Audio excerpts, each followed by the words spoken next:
How are you? Not too bad, sir. Ladies and gentlemen, Radio Cayman's Talk Today with Sterling Dwayne Ebanks. But I do have some questions.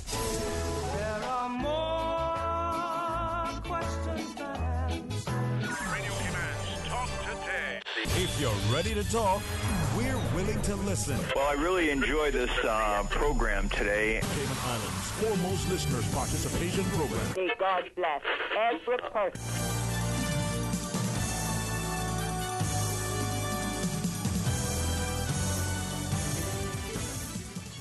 Hey, good afternoon and welcome, and thank you so much. And I'm hoping that you had a chance to join Mr. Art this morning, because I think when we have a chance to look at our history, and with the greatest respect to the our young men who we celebrated on those wooden ships way back when, they'll be the first to tell you that if it wasn't for those stalwart women, their mothers, their wives, their sisters, they wouldn't be where we are today, and this country wouldn't be as great. Please join me when we come back. We get a chance to share with you the truly heroic efforts of the women in our society. Stay tuned for Talk Today. Radio Cayman's Talk Today, the Cayman Islands' foremost listeners participation program.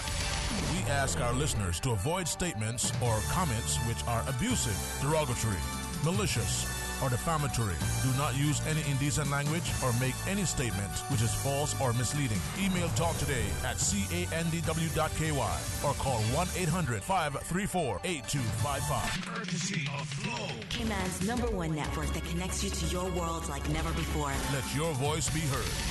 Once again, here's your host, Sterling Dwayne Ebanks.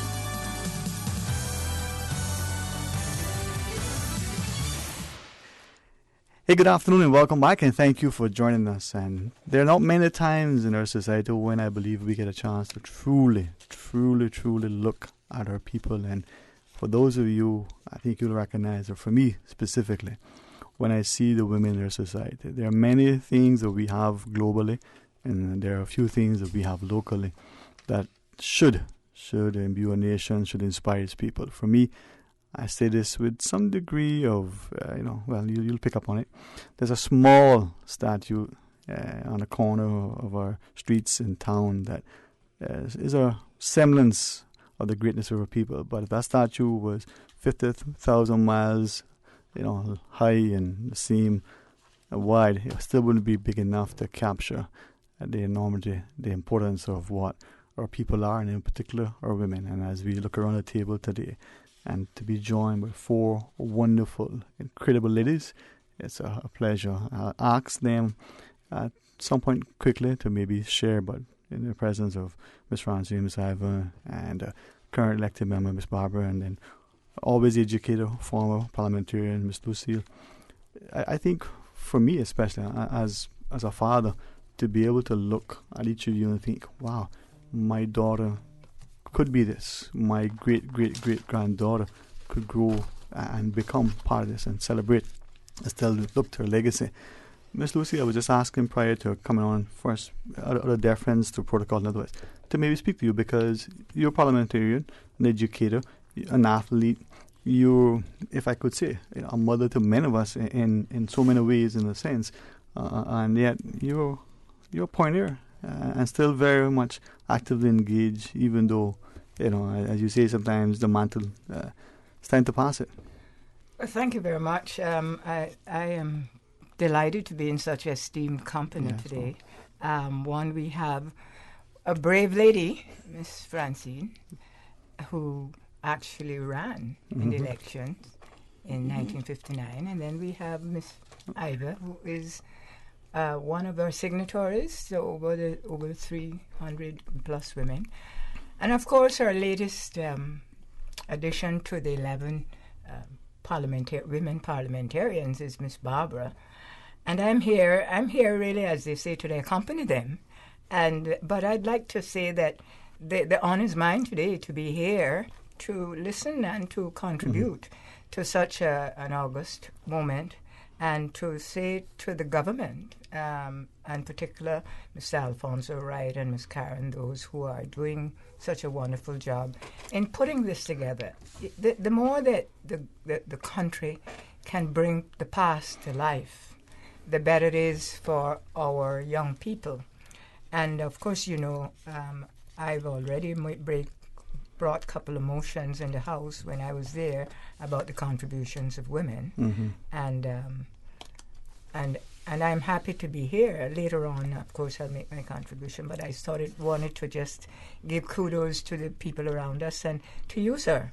I am so happy that you're here because you come from a generation of 7 women and a mother, and you have a daughter yourself, so we're in the right company. Oh, yeah. Thank you. Well, thanks, Ms. Lucia. And with the greatest reference, I wasn't just deliberately going to go that clockwise, but I had a thought process, and I'm glad Ms. Francine sat where she wanted to sit, because, I'll come to it in a second, but I was just thinking next, Ms. Barbara, when we think of the historical context of Cayman, and we see other jurisdictions in relation to women's suffrage, whether it was the U.S. and some of the challenges that we may not know as much as we should, but we see it in Cayman in a very short time thereafter. Women still maintaining that desire, still championing that cause, and still getting it within relatively a short time thereafter when compared to, say, a nation like the U.S. As a sort of current sitting member of the Legislative Assembly, as Ms. Lucia shared, there are some wonderful predecessors for you, Ms. Barbara. Well, good afternoon to you, Mom.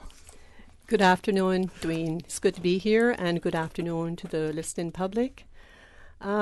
Today's a very happy day for me because I'm here as a current member of the Legislative Assembly, and I'm really looking forward to all the contributions made by these ladies that are sitting around this table with me, because, as you know, in our 2017 elections, when I was voted in, we had 16 women candidates, and out of those 16, only 3 were elected back into public office. 2 incumbents, that's the Honourable Julianne O'Connor-Conley and the Honourable Tara Rivers, and I was the newcomer in the Parliament. So I'm looking forward today to hearing from these ladies and learning from them on this historic day. Being able to celebrate our first election, and also for in 1959, where the women were given that opportunity to be able to vote and to run for public office. Indeed. And to you too, Ms. Ivor. Good afternoon to you. Good afternoon. Welcome. And share with our listeners, I know it's one of the signatories for that 1957 petition. Yeah. Well, I noted that I signed the petition in 1957. And I think I was working at the hospital for about 2 years then. And I really wasn't quite sure what I was signing for until today. I know that it was a good thing, and many of my friends signed it. Mm-hmm. I am a walking history because I started the x-ray in the lab, the blood bank, the office, you name it, at the hospital. There was nothing there before I started. And I signed the petition when I was up there, but we might go into more detail later on. And I would hoping that you can, some nights you stay up because the food you ate, rest heavily. Yeah. Last night wasn't the case. I stood up because thinking of what today means, and not just, I'm glad you said that, Ms. Ivor, not just that you signed this then, knowing it was a great thing, but not knowing what it would be, and trying to understand the historical context back in the 30s, 40s, 50s. What was the global sort of politics like? And we can go back now and look at that as a history. We see some things that are being represented, maybe in a new light, so to speak, globally speaking. But think of the Cayman context. And so I was put that in context. And I had a chance, as we get a chance now to maybe invite Ms. Francine Jackson to read something that you penned recently. Platinum Politics and Power. It says, an eyewitness account of the start of the women's suffrage movement in the Cayman Islands. I just want to read just quickly from it. It said, this comes from the 1957 petition. It says, so that we may not be regarded by you or by the world as less worthy than the women of other lands who have been accorded these rights. And as I read what you wrote, Ms. Francie, I'm thinking the vision, the resolve, the resilience, but also the way the women respectfully position themselves, the way they very much in a robust but a respectful way. So from your perspective, Ms. Francine, whether it's tea on a Sunday afternoon, whether it's Sunday school, otherwise, you're a champion. Thank you, Dwayne, and thank you for allowing me to be here, although I can't believe I am, really. I'm just going to read the first paragraph, which just tells who I am. My name is Francine Jackson, and I signed the petition from Bodden Town. Note that, from Bodden Town, because I'm a West Bear. Sorry, say that again, Mom. Well, I should just say quickly that my husband, we are from West Bay, but my husband was made headmaster of the school in Bodden Town, and so we went to Bodden Town for 10 years of his career, and before coming back to West Bay. And it was during that time that this all happened. So I signed the petition from Bodden Town women in 1957, which gave women the right to vote and to run for public office. When I voted in the 1959 election, I was 31 years old. This is the story of how ordinary women made an extraordinary difference in the political life of the Cayman Islands, and this is how it began. Now I suggest you get onto a copy and read from there, because that's me. All right. Well, as a listener, perhaps come back to you, Miss Barbara. When we think of, and I went through and I was looking at the women, say from the 1980s onwards, and then I went back a little further, people like Miss Esther in particular. And I'm thinking that, but for the last general election, the amount of women contesting seats weren't as many as men. But then I reached out to just two people, and I said, okay, in all the political campaigns that you've been involved in, who were the people behind the scenes? More male or more female? And without any hesitation, both of them, different electoral districts, different political affiliations, it's always women, organizing, getting the things done to get the people elected. The women were the champions, but for the women, the parties and the individuals won't be as successful. Dwayne, you know that I joined the People's Progressive Movement from 2002, I believe, when we were first established, and I always worked behind the scenes. I worked for 15 years behind the scenes with the People's Progressive Movement, and the fact is, like you say, I was always the one getting out there to ensure that my candidates were elected. I mean, I did all the canvassing with them.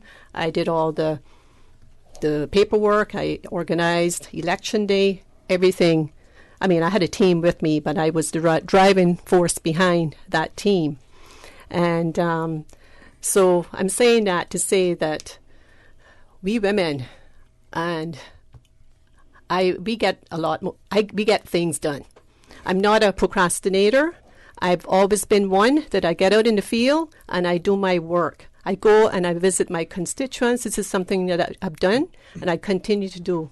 I'm not, and you will appreciate, I'm not on the radio every day of the week, but I am out there in the field with my constituents. So women, we tend to really work hard to make the men look good. Mm-hmm. And I think it's ample time that the women of this country, they get out on the front line now because they are able, willing, educated, and are leaders in our society. So they should be out there representing their people in public office.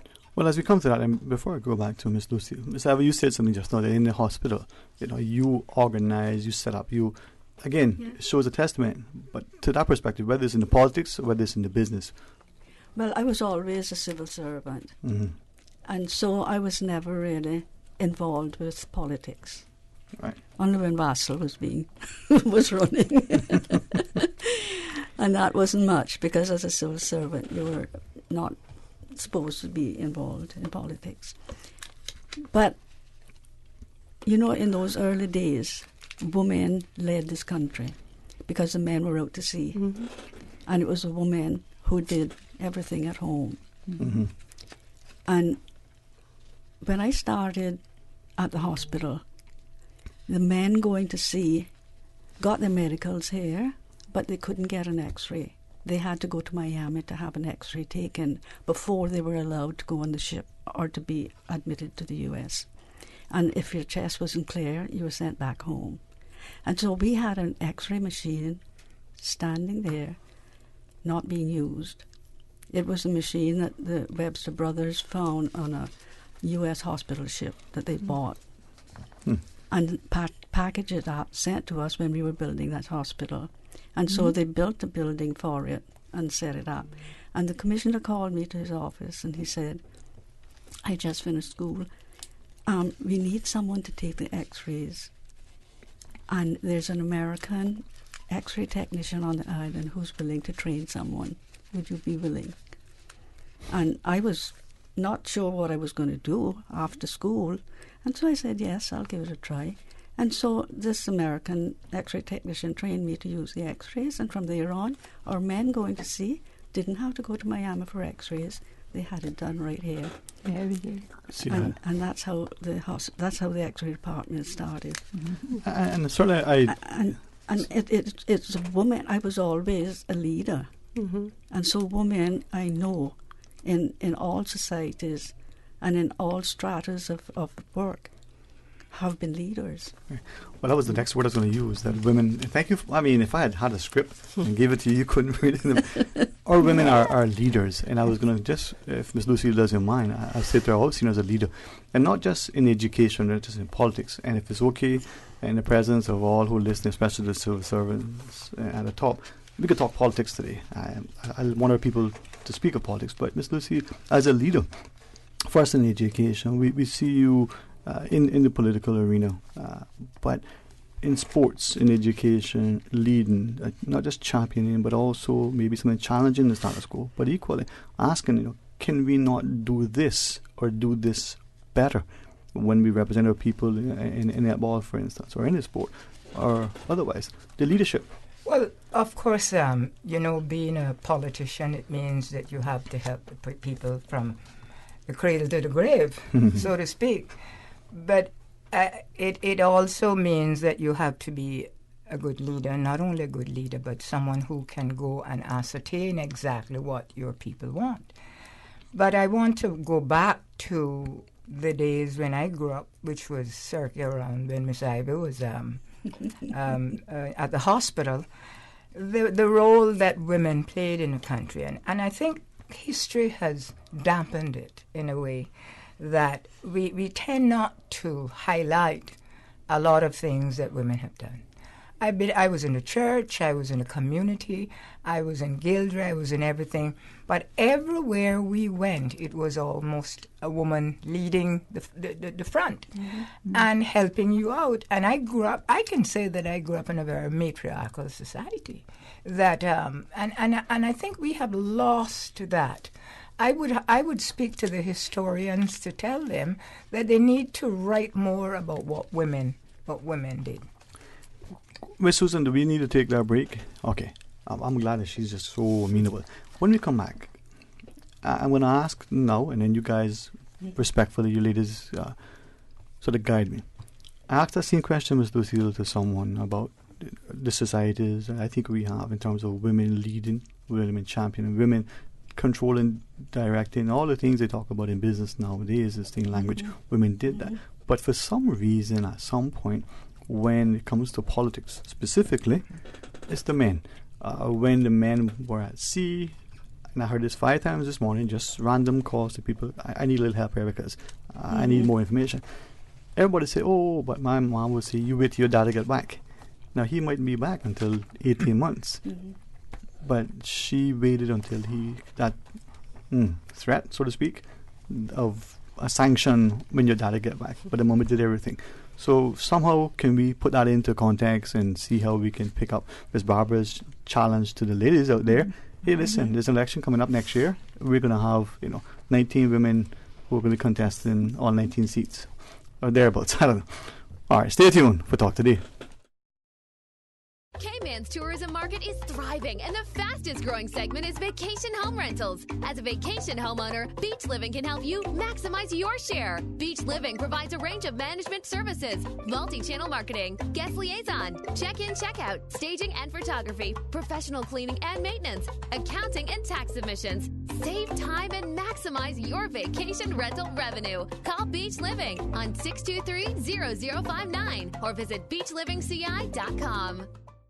We at The Wharf have the only multi-purpose conference room in Cayman, providing high-speed internet and all state-of-the-art audio and visual, and are now open and ready for your meetings and events. Multiple wireless microphones and Dolby surround speakers make your presentations on the giant screen clear and interactive. Imagine your meetings with a view, a full bar and kitchen on site where all your needs are cared for, just a few steps away from the Caribbean Sea. All F&B will be customized to your preference. Call 949-2231 or email info@wharf.ky to start planning your waterfront meeting now.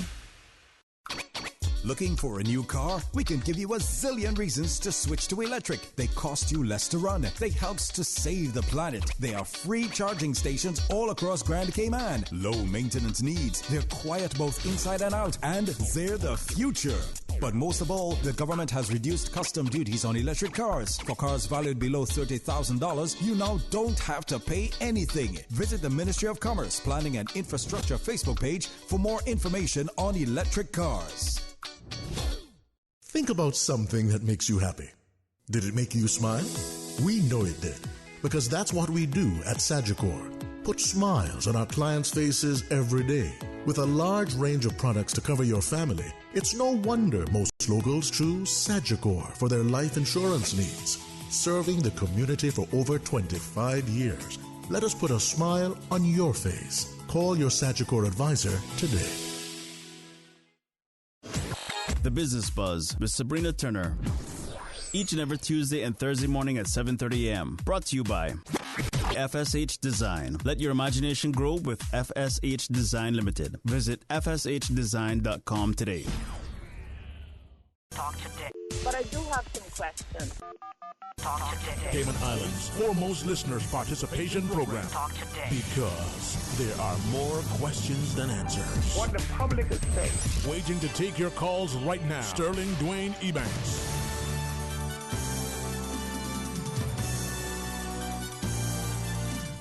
Hey, good afternoon and welcome back to Talk Today. And I hope that you are not only as enamored but as appreciative as some of us who recognize that we have great people in our society. And for me, I say that not to be dismissive of great accomplishments by other people in larger jurisdictions, larger populations, but for a relatively small place, physically speaking, relatively small population, even if we are 100,000 now. But you think back, 30, 40, 50 years ago, 100 years ago, the achievements, the accomplishments, the vision, the tenacity, the drive of our people. And with the greatest respect to our fathers and grandfathers and their brothers, the men of our society, the Iron Men, it is their mothers and their sisters and their wives, the women in our society. So I have the excellent company of Miss Lucille Seymour, Miss Barbara Conley, I say Miss Iva Good, Miss Iva Johnson, and Miss Francine Jackson, to not just guide me, but to remind me of the greatness that is within our people. And hopefully, Miss Lucille, as a country, we will look with pride to our people. Expect greatness, draw alongside them, demand excellence, but walk with a sense of respect so that we're not only respected, but we're respectable. It's incredible. This society, we don't celebrate it enough. And you're right. And I just said that I think that they don't give women enough halo. If you want more women to get into the politics, we have to change your mindset. Politics has no gender. It's not he nor she. So I don't know why we in the Caribbean, no, not so much in the Caribbean, but because I think they are changing now, but why we in the Cayman Islands think that it's only men must rule a country, because politics is about interests, your interests, my interests. And women have a lot of the issues that involve the Cayman Islands have to do with families. So why not have a balance of women in there that can contribute? And we, in this 21st century, we have a lot of women who are well poised to be good political leaders, whether they be 60 or whether they be 30. And because, you know, as the older you get, the more wise you become. So I would wish for them to add a few older ones in there, like Miss Francine, and so still to have the balance. But I know today that we want to emphasize the whole question of the brave steps that those 4 women took. Miss Francine, and I don't want to steal her thunder because I'm anxious to hear from her what it is, why she got this spirit to be so brave. Ms. Francine? Well, I can't truthfully say that we didn't realize what we were doing, because when I ran, we were all excited about the very thought of having a little say in affairs. We used to meet day after day, evening after evening on BAM's, that is my mother-in-law's porch, and Aunt Evie was the driving force in those days in Buntown. She had a say in everything that happened. And one of the really exciting things was the fact that an election is coming up and we don't have a say. We can't say a word because we have no say. And that was pounded in us. So when we signed, we knew what we were signing for. At least we knew what we were hoping to achieve. There's something I want to say now that I haven't said before, and I think about it all the time. In those days, you know, the women never signed their own name. They signed their husband's name. But I was Mrs. Vernon Jackson, although I must admit, anyway. And everybody was their husband's name. We decided right on Aunt Evie's porch that we would sign our own names. The persons that you see on that signature that didn't sign their own name probably didn't know that we had that discussion. Mm-hmm. At least in Buntown. I guess I can't say about the other districts, but we saw to it. You were reading those names over, you'll notice that they're mostly the women's own names, and that was a big thing, because we went to Christian Endeavor and everything else, and we would hear Mrs. Graham Ebanks, Mrs. Rayburn Farrington, Mrs. this, and I mean this. So that was something. That was a big thing then. I never dreamt that 60 years from that day I would be sitting here talking about it. I can't believe it. I can't. I really can't believe I'm here. Something that I want to, not necessarily know, but for people to appreciate that we're talking about Cayman, we're talking about, a while back, not terribly long in a sense, but that's not unusual. A friend, again, reminded me that just not long ago in Switzerland, having worked there, lived there, the wife was called by her husband. So Mrs. Francine Jackson would have been Mrs. Vernon Jackson. If she's in Switzerland, even if she was the person with whom the banker, for argument's sake, was doing business, it was addressed to them. So to see the women that came on and people listening and think, oh, that's some third world nation, primitive place in the Caribbean, it wasn't. It was the cultural sort of setting, right, Miss Ivy? Yeah. Well, talking about international, can I come in? Yes, there? ma'am. Yes, ma'am. I started Girls Brigade when Miss Olive started it. Mm-hmm. I was 11.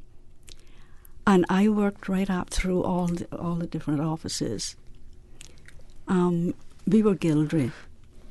But there were three main organisations: the Girls' Life Brigade in England and Wales, the Girls' Gildry in Scotland, of which we were a part, and the Girls' Brigade in Ireland.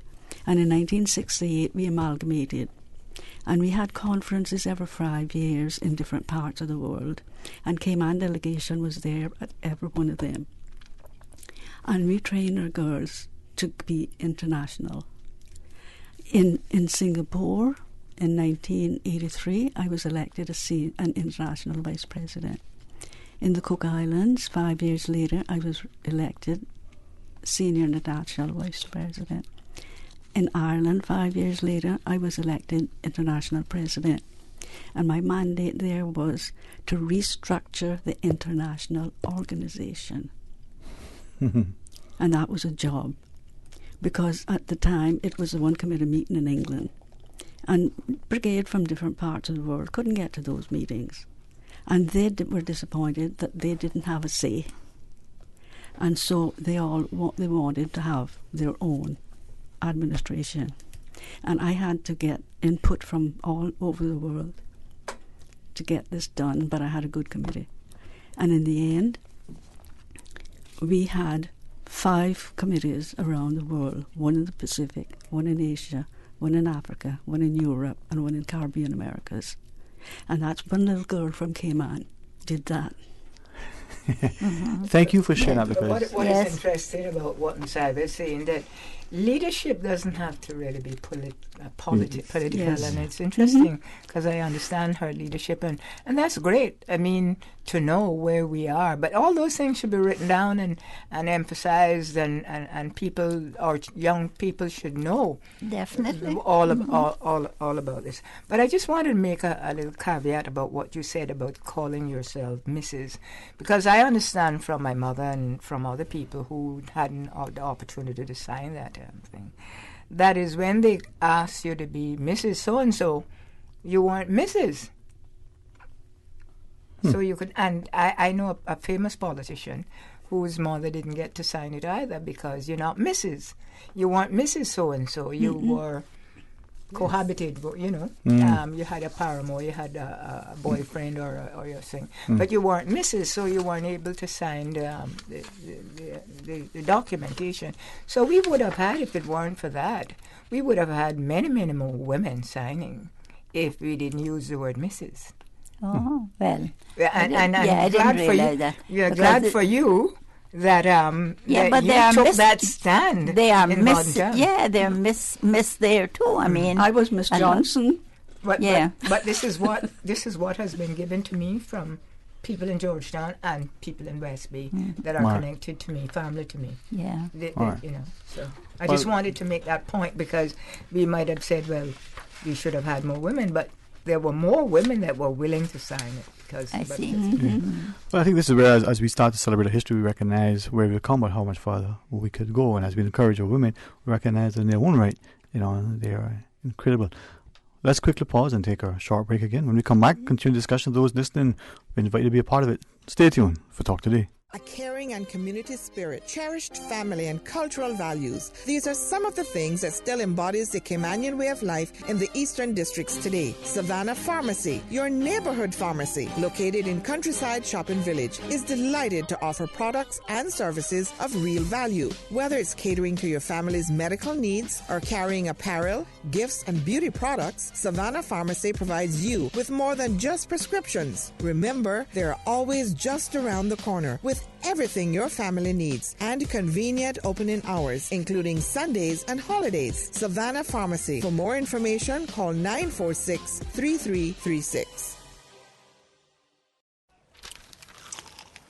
Excuse me, I noticed you from afar.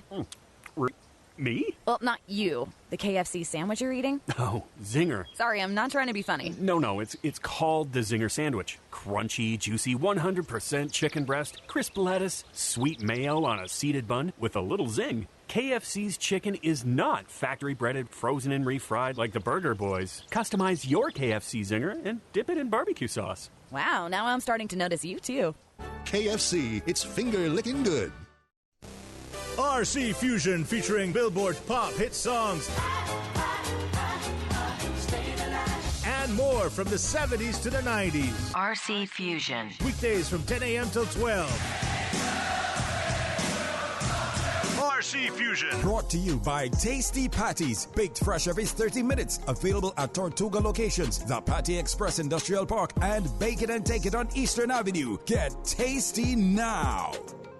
Hey sis, you ready for the new year of high school? Well, I don't know. I'm kind of nervous. Like, what if I don't fit in? What if I get bullied? What if I don't make any friends or lose the friends I thought were my friends? Calm down. You're gonna be just fine. Join a club. I've been thinking about that Youth to Youth one. Girl, let me fill you in. Y2Y is a teen-led club. We organize our own events, have deep discussions on everyday topics. We volunteer in the community and positively impact our peers. And let me not forget, it's a no judgment zone. I have met so many people there. Wow, that sounds amazing. Can I bring Carson too? Yes, for sure. Okay, awesome. I'll be there. For more information on Youth to Youth, visit ndc.ky or call 949-9000. The Breeze Fusion is back Saturday, November 2nd. Bigger and better. Now featuring a 5K walk run and a 10K run for half marathon trainers. Join the fun and help raise funds for the Central Scranton Park and the NCVO. Save the date or register now at CaymanActive.com or at Radio Cayman Studios. Registration is only $15 if registered by September 30th. And all early registrants enter to win a Cayman Airways voucher. The Breeze Fusion 5K, 10K walk run. Saturday, November 2nd. Talk today. But I do have some questions. Talk today. Cayman Islands' foremost listeners participation program. Talk today. Because there are more questions than answers. What the public is saying. Waiting to take your calls right now. Sterling Dwayne Ebanks.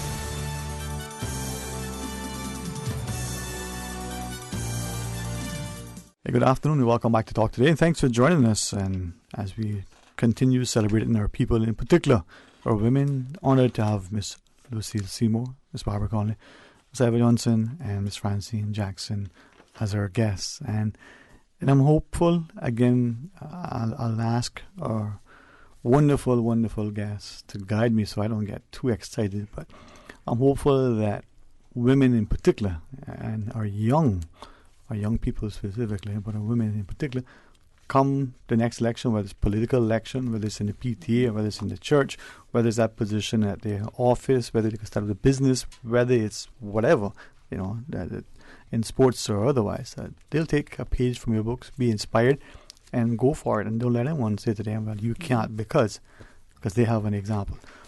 Miss Francine, I think when we think of the last sort of political cycle we're seeing, as Miss Barbara shared, an increasing number of women contesting seats. But you were, as Miss Lucia shared, one of the pioneers in those early days who contested a seat in 57. So share with us what that was like. Well, I'm trying to remember how excited and how exciting it was in Boddentown in those days. I think maybe we tried too early in our to get a seat. I mean, it had just happened. We should perhaps have waited longer. And there were 4 of us ran, and I think it was a mistake for 2 women to run against 2 men. Mm-hmm. I think we were expecting a little too much, but that's hindsight. Of course, we didn't feel that then. We thought then that we were going places. I remember campaigning, going from going from house to house, I suppose. Not every house, but and asking people to vote for you. And saying what we hope to do. When I think about it now, it's a joke almost. But anyway, I'm glad we did it because that was the beginning, and I'm glad that we started something. I mean, the very next year, the very next election at Ebbe. Ran and won.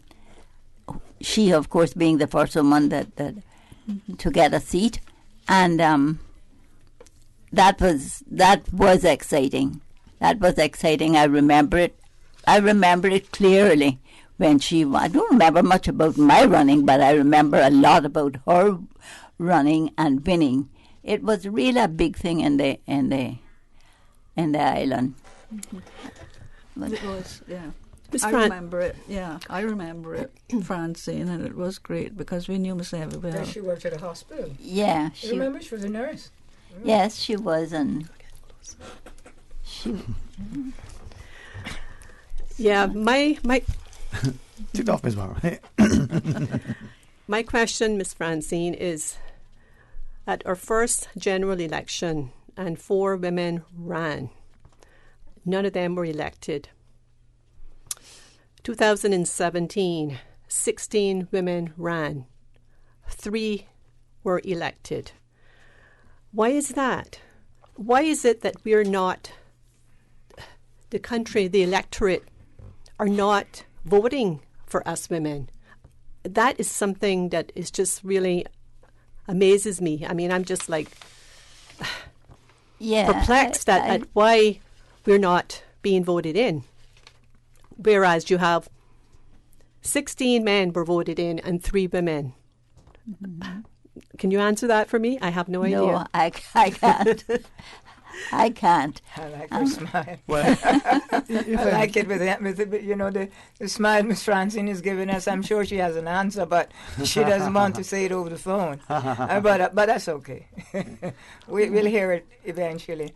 But what is interesting with what Miss Barbara said is that from 1959 to 2017, we only elected 11 women. Mm-hmm. That's surprising.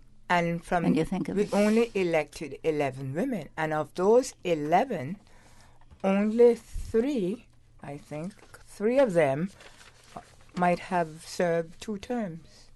The rest served just the 1 term.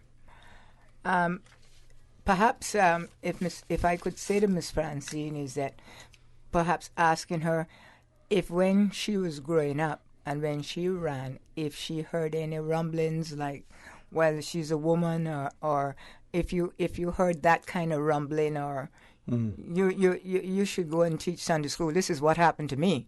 You should go and teach Sunday school and be a teacher. You shouldn't run into politics. But if you want to help the society, this is how you should run. Right. Did you hear that sort of thing? I can't say I did because women were taking the lead in everything else. Mm-hmm. In church, it was more. It was 4 times as many women as men. In all the organizations, it was women who led, and I can't. I really don't know why. I think it was just simply we had to get over the male-dominated feeling. I thought that's what she was going to say, and that's why I begged her a little bit to open up. But Cayman, interestingly, Cayman was a matriarchal society, but yet the decision making that required something about the country was left to male alone. And today we have more women going to universities, and at least just as many women at the top managing, and yet we still have not gotten into breaking that glass ceiling of Parliament. And I want to see if I'm not harassing the point too much, Mr. Chair. No. Well, I just got a news on though. That's what with Susan. Yeah. Oh, we do that too. Yes. Well, yeah, we do that. Again, a woman in charge, right? So, deference to the ladies here. When we come back, that point I think is one that you don't want to hear. Please join us after. Radio Cayman. Radio Cayman's newsroom. These are the biggest stories right now. Police can now confirm the identity of the victim in the sudden death which took place in Bordentown on Saturday, September 21st. He is 48-year-old Gregory Washington Walters, a Jamaican national living in the Cayman Islands. Officers responded to a report of an industrial incident on Valencia Drive in Bordentown on Saturday, where Mr. Walters had been injured after a vehicle collapsed on him and he was found unresponsive. He was pronounced dead at the Cayman Islands Hospital. Radio Cayman and the RCIPS offer our condolences to the family of the deceased. Good afternoon, I'm Dion Anglin with your headlines and news elsewhere. Swedish campaigner Greta Thunberg has made a passionate speech to world leaders at the UN, accusing them of failing to act on climate change. You have stolen my dreams and my childhood with your empty words, she told a UN climate summit in New York. About 60 world leaders are taking part in the one-day meeting organized by UN Secretary General Antonio Guterres. U.S. President Donald Trump has defended raising the subject of former Vice President Joe Biden and his son on a phone call with the Ukrainian President Volodymyr Zelensky. It's very important to talk about corruption, Mr. Trump told reporters today about the call. Mr. Trump denies reports he pressured Ukraine to investigate his would-be challenger in next year's election. And skies over an Indonesian province turned red over the weekend thanks to the widespread forest fires which have plagued huge parts of the country. Every year, fires in Indonesia create a smoky haze that can end up blanketing the entire Southeast Asian region. A meteorology expert told the BBC the unusual sky was caused by a phenomenon known as Rayleigh scattering. That's a wrap of your headlines. I'm Dion Anglin. Radio Cayman, the voice of the Cayman Islands. What's happening in your community? News and information, music and more. You can find us. www.radiocayman.gov.ky. Like us on Facebook and follow us on Twitter. Radio Cayman is your choice, your voice for today's biggest news. Radio Cayman.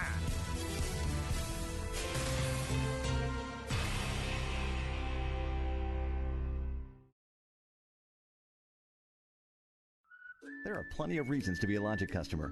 There's lightning-fast internet connectivity. There's the great overall customer experience. And now, you can improve your Wi-Fi connectivity with Logic Boost Wi-Fi for free.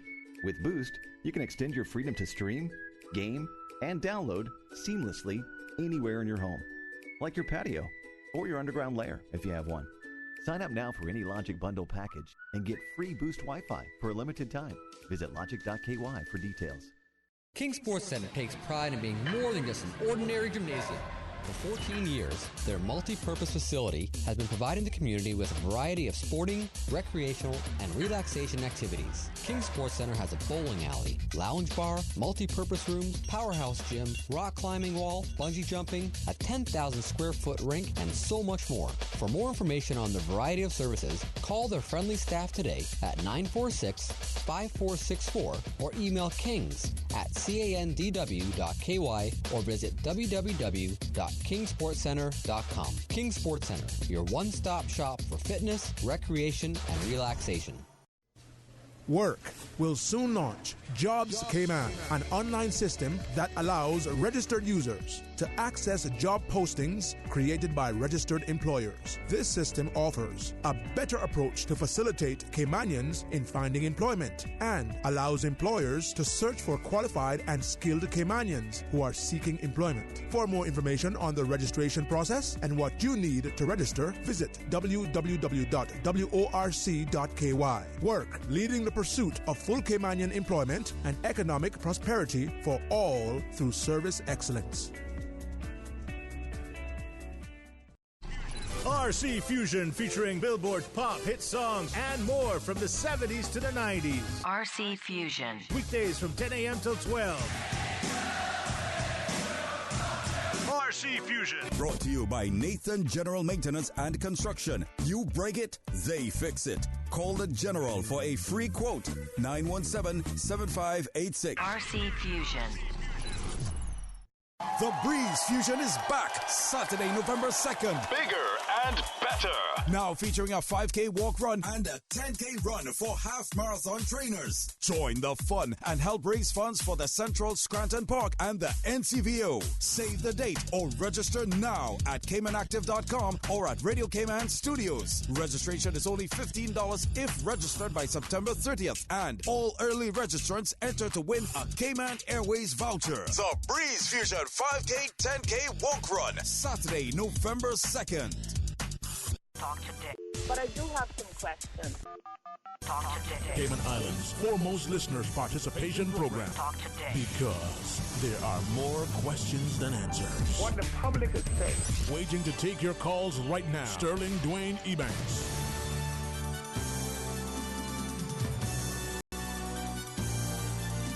Hey, good afternoon. Welcome back. Thank you so much for joining us, and thanks for good company of Miss Francine Jackson, Miss Eva Johnson, Miss Barbara Conley, Miss Lucille Seymour for joining us, and for all of our mothers and sisters and our daughters, and if I may, ladies, even to us as sons and fathers and husbands, for hopefully being respectful, hopefully helping to carry the torch, hopefully drawing alongside, and hopefully as a people will champion that. I hear sometimes what it says, behind every great man is a better woman. Well, maybe a friend reminded me today, say, behind every great person is another great person, side by side. Not necessarily standing behind, but sometimes going in the front. Or women laid the charge and continue to lead it. There was a comment, a question, Ms. Barbara, if I may repeat it. We see the women in our society playing such a leading role in everything, in business, in education, in politics, except at the front in terms of being the candidate. And the question has been asked often, why isn't it that more of our women, could I posit something that perhaps it's akin to our young people, those on the, let's say 25 for instance, that the same way we look at our young people, we look at our women, that they're not yet ready to take up the mantle, they're not to be participants in this thing. They're the spectators only. So indirectly, maybe not maliciously, maybe not deliberately, we tell the same message to our women as we tell to our young people. I think we should ask Barbara again to say that sentence again. Tell us the numbers. Numbers of the yeah, because it's important. I really hadn't thought of it, as thoroughly as that, as to count up, how many and what was lacking. 11 women. Yes, and I just wanted to remind us that 53% of our electorate are women. Okay?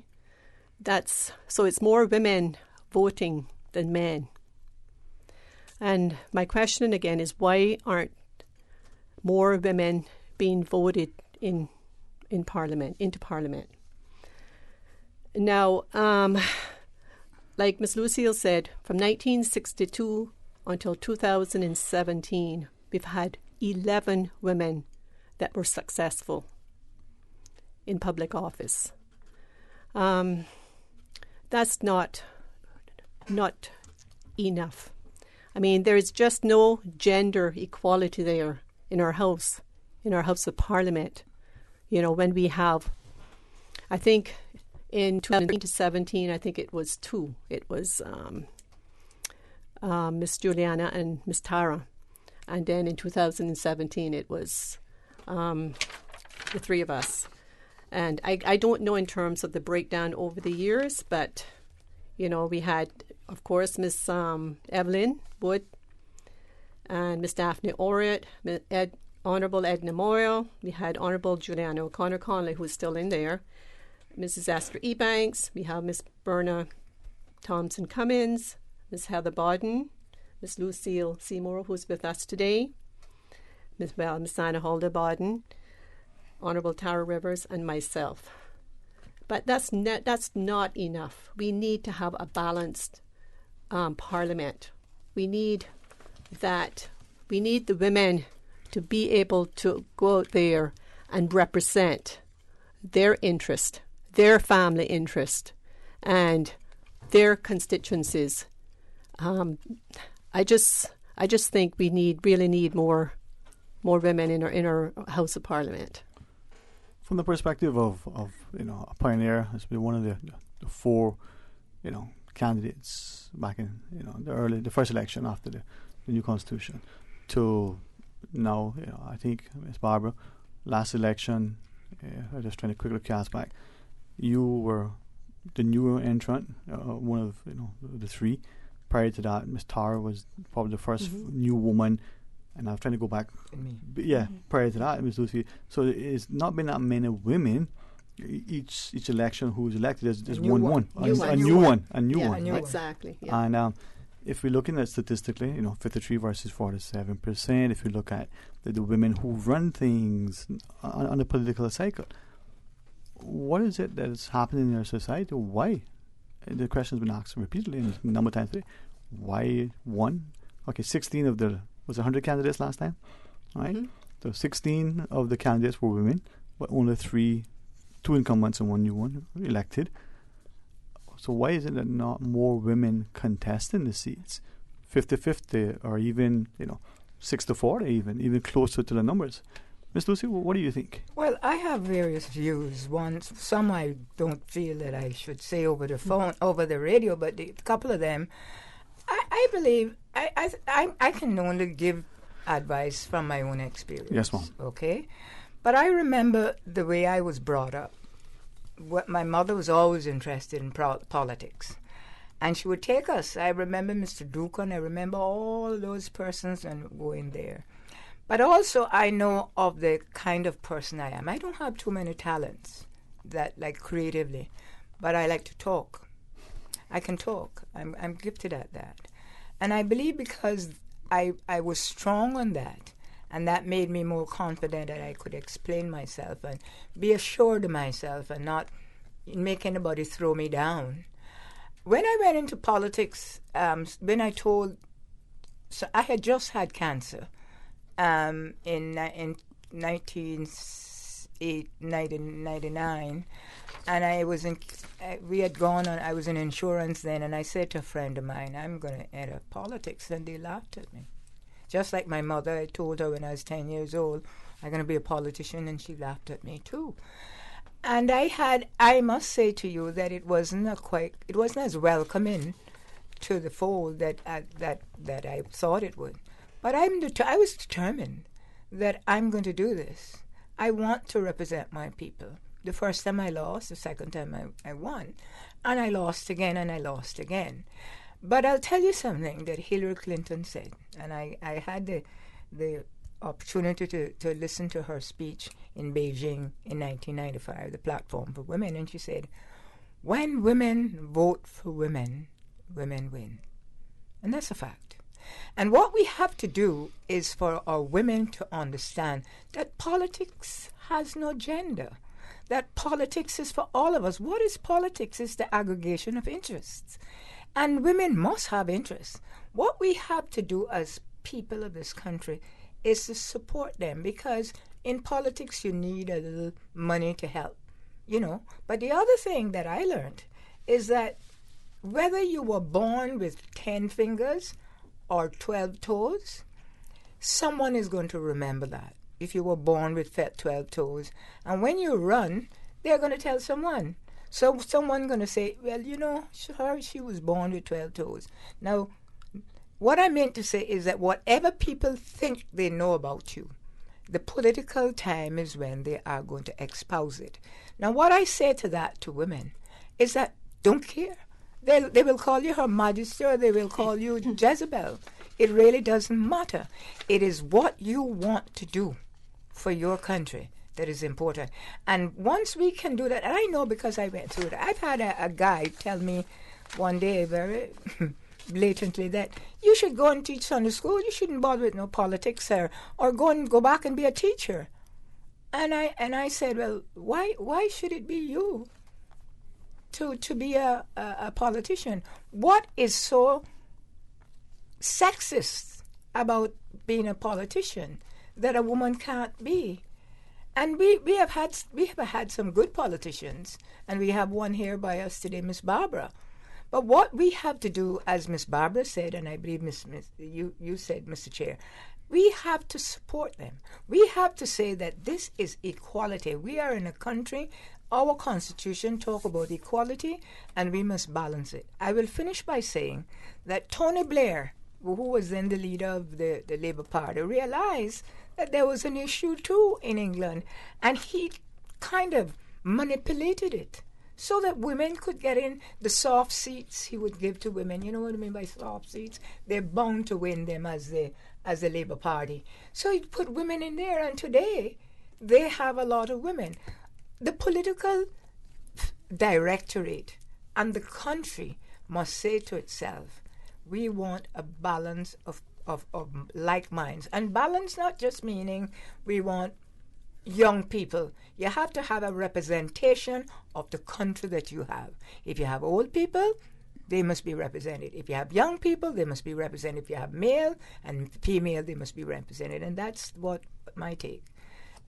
But I am going around daily, and I try to stay by Miss Barbara's right hand to say to her, don't give up. Don't give up. I know it's hard, and we have to say to our women, our granddaughters, our aunts and uncles and our sisters, look, take that brave step. Mm-hmm. Take it for the country you love, call the Cayman Islands. Very good. No, but if I thought. Go ahead, Ms. Francie. No, that was all it. Right.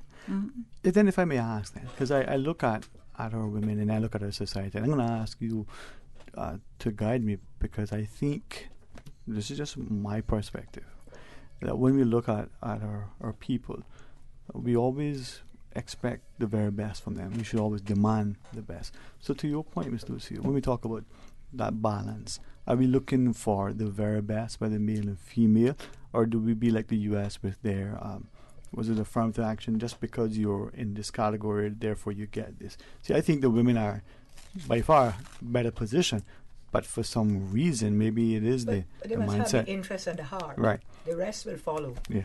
Yeah. Mm-hmm. So if that is then the mantra, to get more of our people, the better people, do we not need to change our political paradigm? The perception that the politics is not just parochial, but it is nasty. And women are much better than that. They're not going to soil themselves by being there. Maybe I'm being safe. There's a call or two, and there's a third and a fourth. So let's take them all.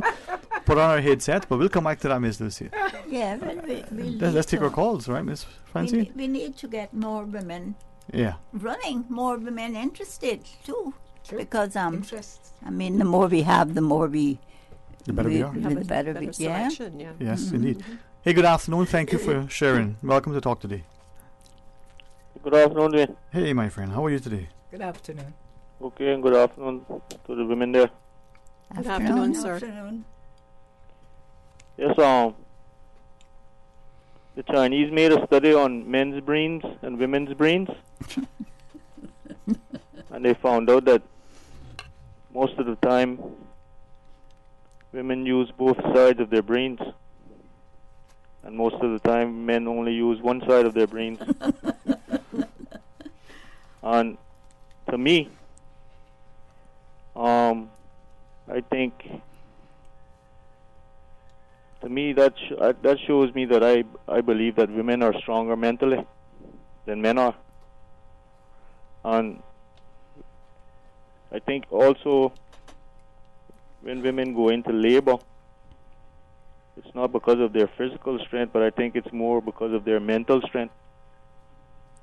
Mm-hmm. Thank you very much. All right, well, thank you. Thank you. Thank you very much. Thank you. Thank you for that. A couple of the callers. Let's go to the phones. Welcome.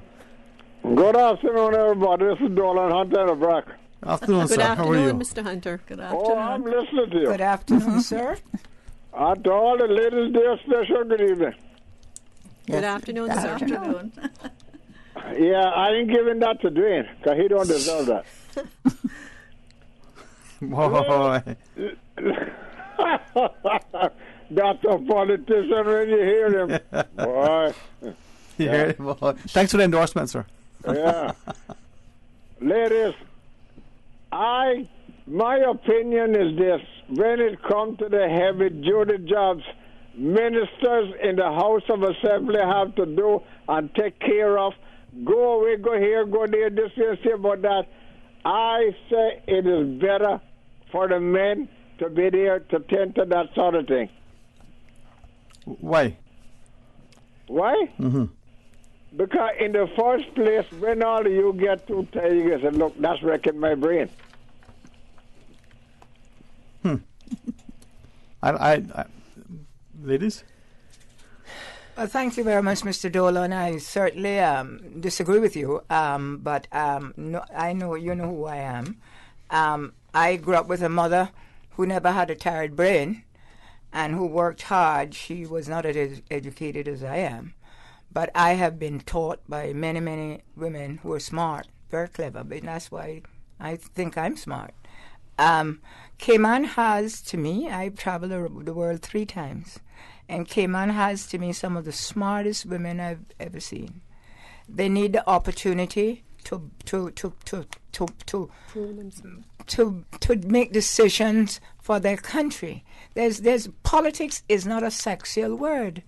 It's no he or she in it. And we should not say that politics, and for the whole question of when ministers, well, I wonder what the Europeans would say with all those women that, I think it was in a country they threw out all the women and all the men and put in women, what they would say when women have to do duties. I would think that duties in a home has nothing to do with politics. That is something that you and your spouse and or significant other sit and you discuss who will do what and who will, if you have children, who will pick. And that's what they do in the modern days. And I don't think that we in the Cayman Islands, we should be so different from any civilized country that share responsibilities of decision making with male and females.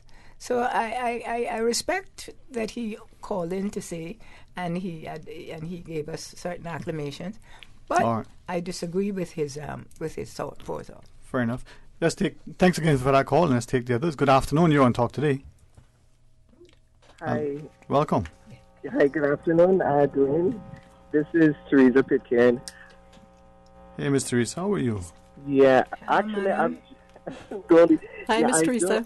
Hi, ladies. I don't know how many guests you have because I'm just jumping off the plane and I switched on my radio and you have Miss Francine. Yeah, there are 4 in the studio. Just so you know, Miss Francine, Jackson, Miss Ivor. I would say good, but Miss Ivor Johnson, good? Yeah. Miss Barbara Conley and Miss Lucille Seymour. So you have 4 roses and there's a thorn in the midst. You know, Susan's next door. We won't include her. I'm not going to take up too much time, but as you can imagine, I was really intrigued by the what I've heard just now, which was not a lot, but I came on when Lucy was speaking just now about her experiences, and in particular, you know, the quote that she made with respect to Hillary Clinton. I so agree. But instead of trying to answer some of the queries that are raised, I'm going to ask more questions, unfortunately, because there are a number of factors in my mind that may contribute to the way in which we see our politics and the lack of representation by women. So one of the issues is, you know, who actually controls our politics, you know, and whether or not how our women value ourselves, whether or not we perceive ourselves as having sufficient experience and knowledge and wanting to take on that additional step. Someone mentioned the role that public speaking makes and how, for example, women may respond, especially as mothers in a small community, when you get the politics and people start saying mean-spirited things in the interest of running and being successful as a leader. And one of the other concerns and questions I hear, from time to time is how has the women that we've had in office impacted the lives of those of us as a community? And I say that only in recent time because I don't have a clear understanding of the history and so on. In fact, 2 Saturdays ago, I was having this conversation with Roy, Steve, and Gilbert, talking about the role that women used to play. I remember going into Sunday school, for example, was filled with women with the exception of Mr. Harry. women like Miss Evie, one of our first representatives as a woman, she was one of my Sunday school teachers. So, historically, certainly in the 70s and 80s, we saw a preponderance of women and being involved in the way in which the community evolved itself. But I don't know to what extent not having sufficient finances plays towards running for office. How women behave between themselves, how we as women interact among ourselves, and then the politics of envy, the politics of jealousy, and so on. These are just some of the more practical questions I would ask.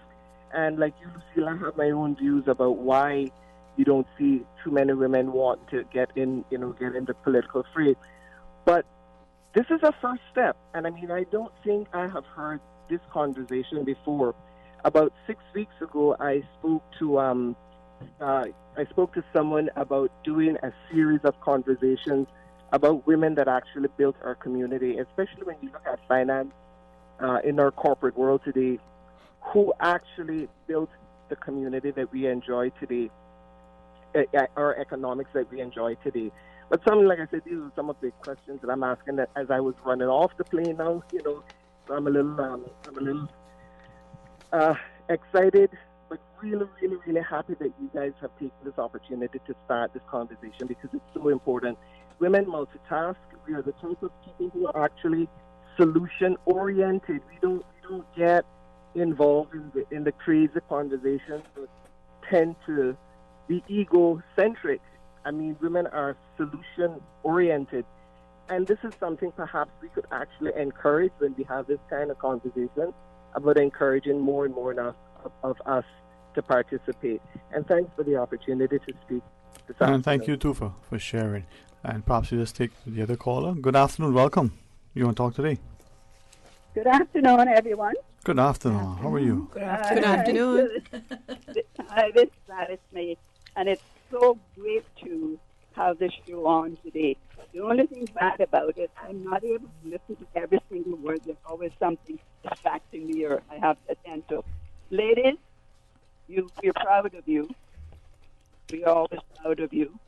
And yes, and just keep up the good work because we never get too old to make a difference. And each of you are doing that.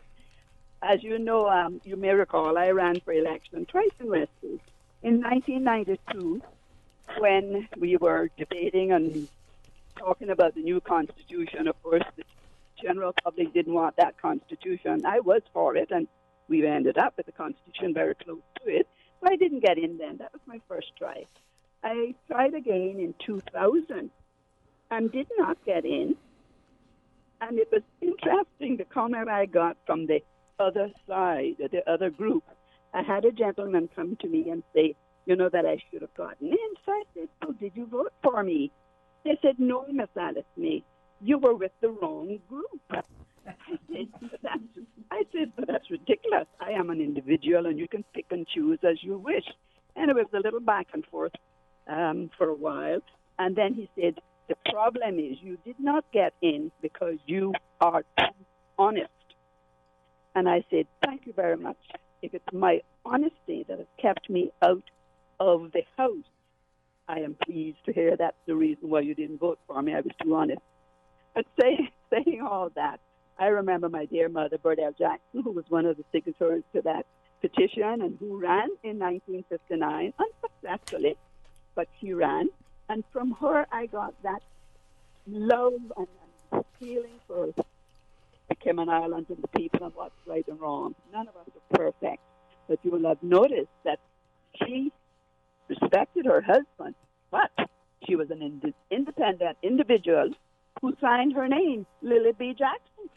She did not put her husband's name there because she was her own individual and not just an appendage of her husband.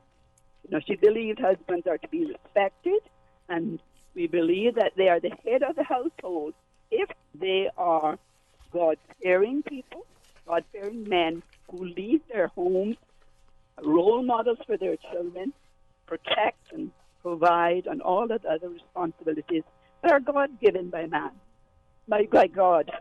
Woman was not an afterthought of God. That was a specific reasoning for putting the woman there after the man, but not to be stepped on or pushed aside, but to walk shoulder to shoulder. Thank you all, and let's all do what we can, whenever we can, for the people of the Cayman Islands. Thank you, and God bless. Thank you, Mom. Thank you, Miss Alice. Thank you very right. much. We do have a break. Yes, Mom. When we come back, Miss Lucia, I can go for lunch and you can... Yeah. Would you? No? All right. All right. Join us after the break, please. Stay tuned. Your favorite event of the year is here. A.L. Thompson's Home Fest is this Friday and Saturday. Come and take advantage of deep discounts on fans, lights, outdoor furniture, paint, bath and kitchen fixtures, cabinets, windows, doors, and much, much more. Enjoy 15% off on trusted brands like Kohler, Delta, Closet Made, and Valspar. Take up to 20% off KitchenAid and Whirlpool appliances. A.L. Thompson's Home Fest is the place to be this weekend. Don't miss the incredible deals on the trusted brands you love at Home Fest. At Seaboard Marine, customers often ask us questions about their shipments. I have various items coming from different suppliers that I need to ship to Cayman. Do you offer consolidation? Yes. Seaboard Marine offers consolidation for full and less than container loads. We can hold your packages at our Miami warehouse until everything arrives and ship it all in one go. And we have the best rates to Grand Cayman. Visit seaboardmarine.com for more information. Shipping shore to shore, Seaboard. Cayman's tourism market is thriving, and the fastest growing segment is vacation home rentals. As a vacation homeowner, Beach Living can help you maximize your share. Beach Living provides a range of management services, multi-channel marketing, guest liaison, check-in, check-out, staging and photography, professional cleaning and maintenance, accounting and tax submissions. Save time and maximize your vacation rental revenue. Call Beach Living on 623-0059 or visit beachlivingci.com. Radio Cayman's Super Jam Show, the #1 drive time entertainment show on your radio, featuring Will Sinatra. Enjoy a mix of pop, hip-hop, dancehall, and soca, and an entertainment trivia section. Another proud sponsor of the Super Jam Show. Merengue Town. Time to feel the rhythm. Time to feel the vibes. It's time for Merengue Town.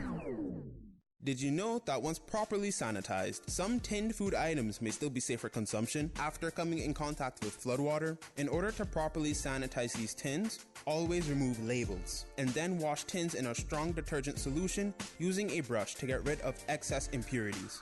Tins must then be immersed in a solution made of 2 tablespoons of chlorine bleach per gallon of water for 10 minutes. Ensure that containers are air-dried before opening. For more post-hurricane food safety tips, visit the DEH website at deh.gov.ky. Talk today. But I do have some questions. Talk today. Cayman Islands' foremost listeners participation program. Talk today. Because there are more questions than answers. What the public is saying. Waiting to take your calls right now. Sterling Dwayne Ebanks.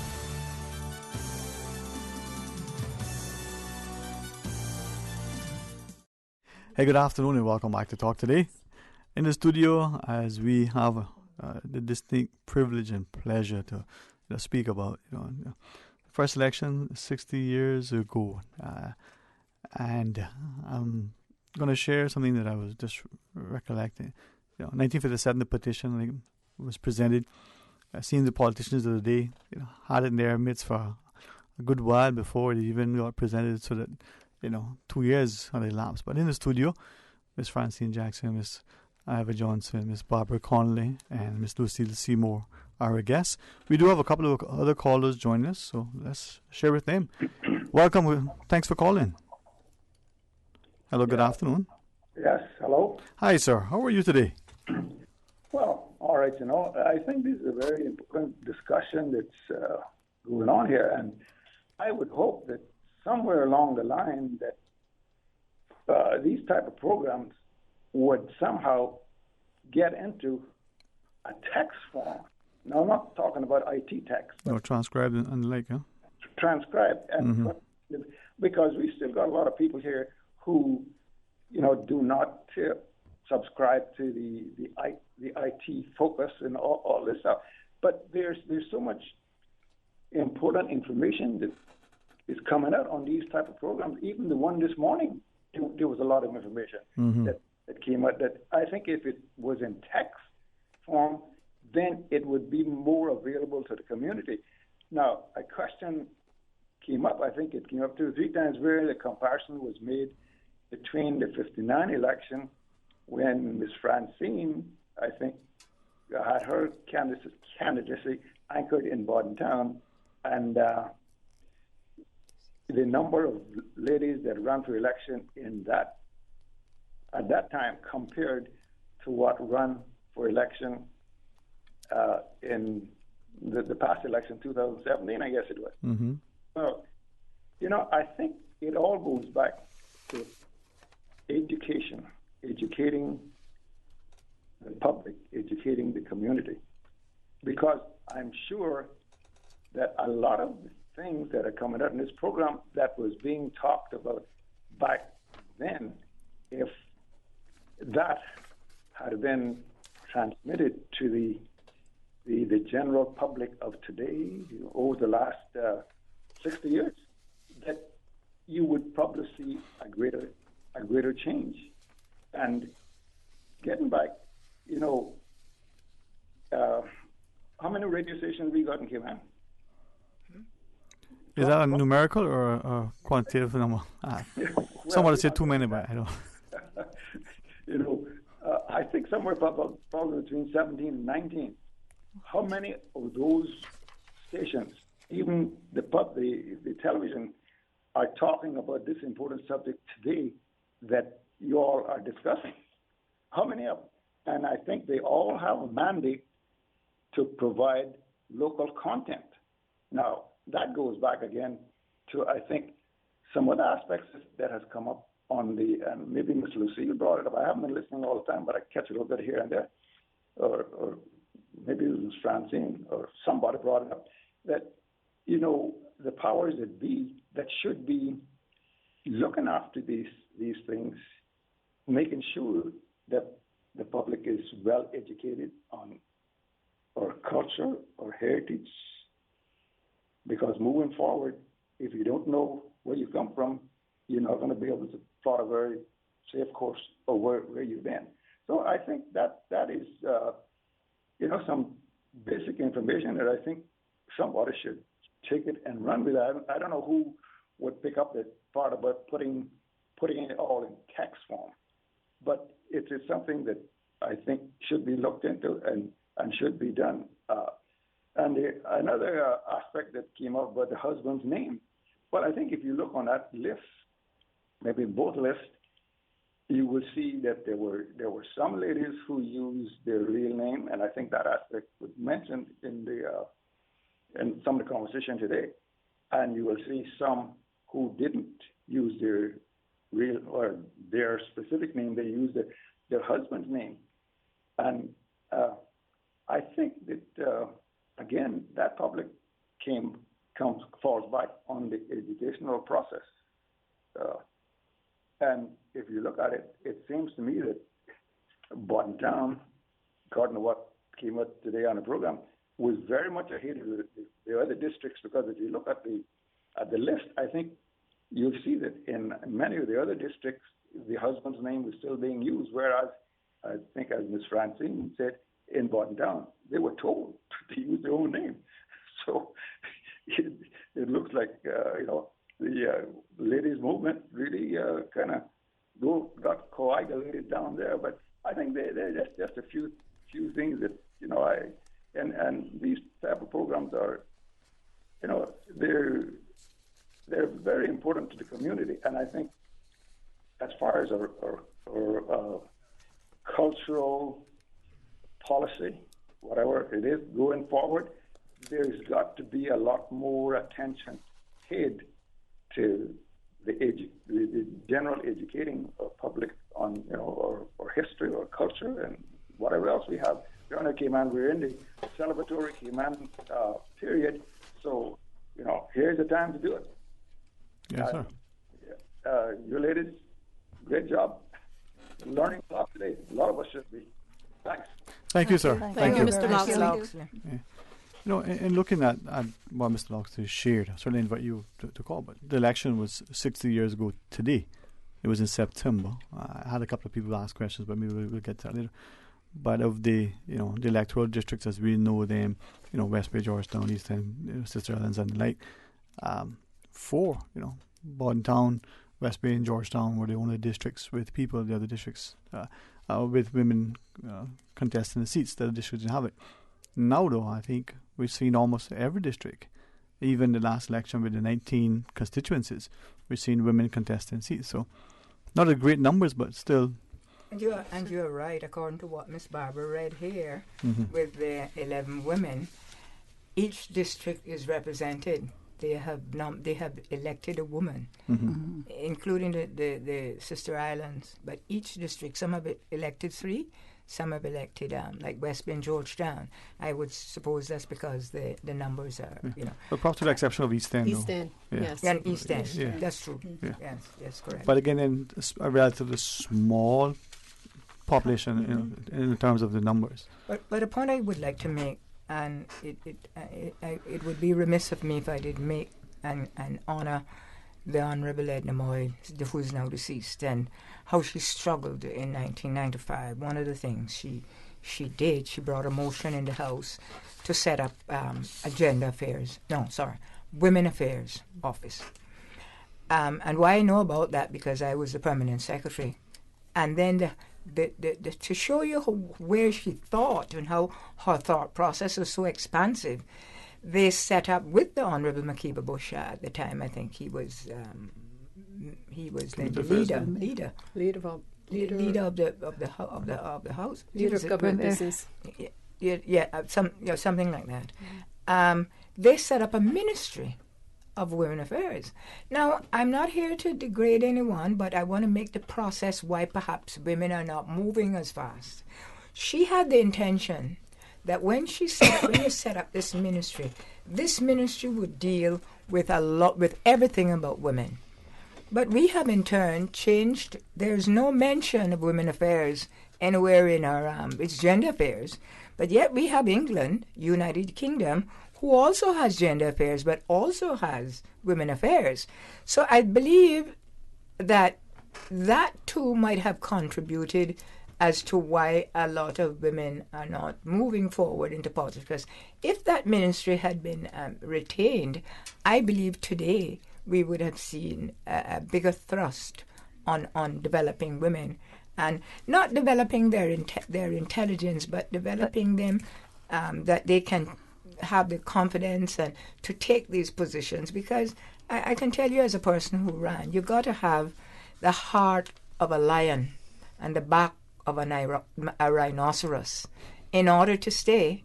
But then you have to have the personality of an angel to really want to be a female politician, because you're called everything. I didn't realize I was dishonest until I went into politics. But one of the things fundamentally women must have, they must have that interest in their country. Because if you have that in your head, I want to make a difference in my country, then I don't care what else people throw at you. The kitchen sink, I think you will succeed. And women will vote for you. Swansea? Well, it's just that I'm listening to Lucille and I'm thinking to myself, if I were younger, I'd vote, I'd run.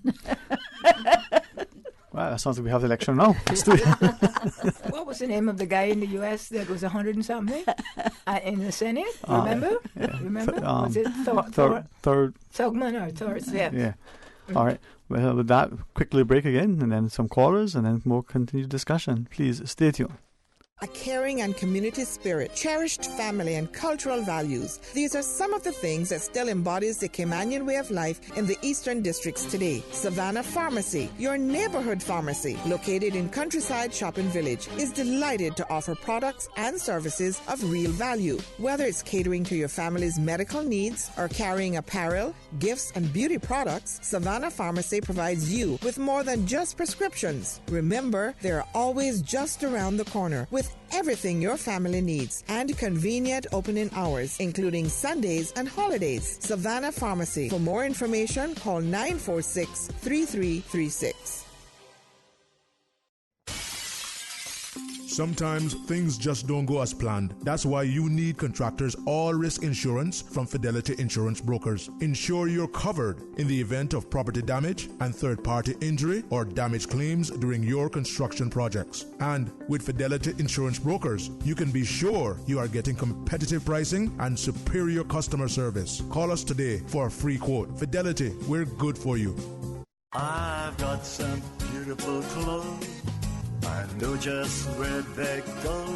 Puritan Cleaners. Puritan Cleaners, serving the Cayman Islands for over 60 years. Take advantage of this fall special from now until 31st October, offering owners special 12% off all prepaid orders, $20 and up on all household items, plus ladies and gents apparel. This offer is good at all our stores. Savannah Countryside, 946-1884. Elgin Avenue, Georgetown, 949-2452. Eastern Avenue, Georgetown, 949-7104.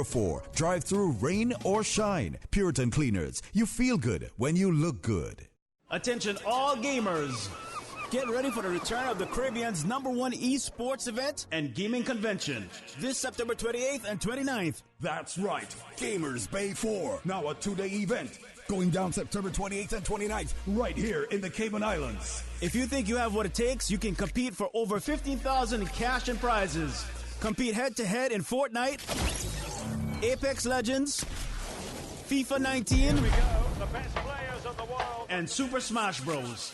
Special celebrity guest gamers and YouTubers. Drifter, Fangs, Queen of FIFA, and Team Martin will be in attendance. There will be lots of free gameplay for PC gamers, console gamers, mobile gaming, and VR.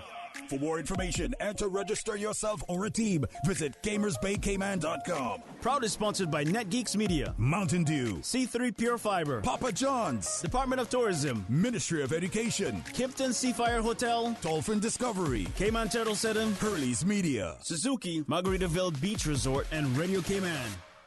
Radio Cayman 3 to 6 mix on the weekdays. Brought to you by Cayman Insurance Center, serving the community for 45 years. Don't take chances with your family's future. Call Denise Brown at 814-7229 or Michael Webster at 925-5433. Fitness Plus and Train with Dre. Getting in shape has never been easier with the mobile fitness app by Train with Dre and the new Eco Power Sport Art Equipment. Every day. Every day. All the time. All the time.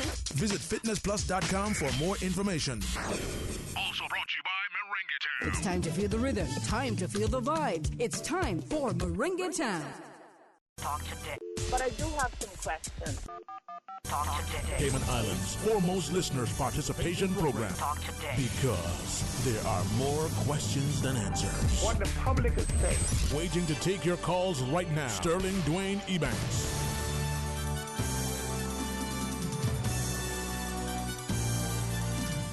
Hey, good afternoon. Welcome back. And as some of you may recognize, 60 years ago today, now hopefully I'm not mistaken, today's what, 23rd of September? In 1959, there was a general election. 4 of the 12 seats were being contested by women, and for the first time in their history. So, chance to chat with Miss Francine Jackson, Miss Ivor Johnson, current parliamentarian, Miss Barbara Connolly, and Miss Lucille Seymour, who, I think, Miss Lucille, we all look at you and think, wow, glad that you continue wearing the many hats. But as a parliamentarian as well, Miss Lucille, our women in our society, so our wives, our daughters, our sisters, I'll ask it carefully, the expectation that we may place on them to be everything to everybody at the same time. How is it then that we can ask the man in the job to become the top person, to travel, and that's okay, but the woman who is in the top job, doing a great job, but she's to be home as well to nurse the babies, to nurse the husband, to nurse the community, to do everything. You want me to answer that? Only if you want to, Mom. I mean, it's not a hard question. I believe that is why the glass ceiling is not broken. Women think that's their enable right to stay home to look after the children. And I do agree to a point that that's right. But at the end of the day, I believe that unless my science book wasn't right, it took two people to have those children. And both persons must have the same amount of responsibilities.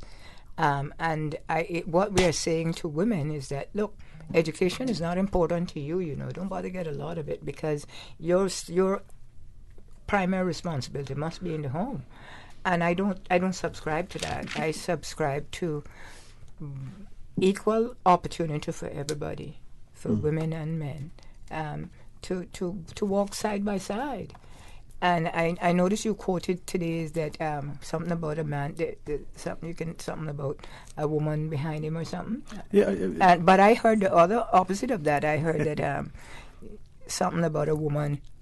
Give me the exact quote you said. Okay, no. What is it that we often hear? Behind every great man is a better woman. Yes, right? but I hear now behind every great man is a woman waiting for his job. Oh. Which I think is perhaps even better than that one, and that's how it should be. But I mean, I believe we don't want an adverse. No, well, Mr. Alden is only there for 2 terms, but he should be. As a matter of fact, let me touch that to say, in the modern world, in political world, it's the parties that develop women to run, and that's what Tony Blair did in England. Yeah. It's the parties, that's their responsibility. It's the parties who have to help women to lift up, to get there, and to cushion them and help them get in there. I mean, years ago when you run individually, you mightn't get it, but now that we have a consciousness of being of parties, then it behoves the parties to develop the women.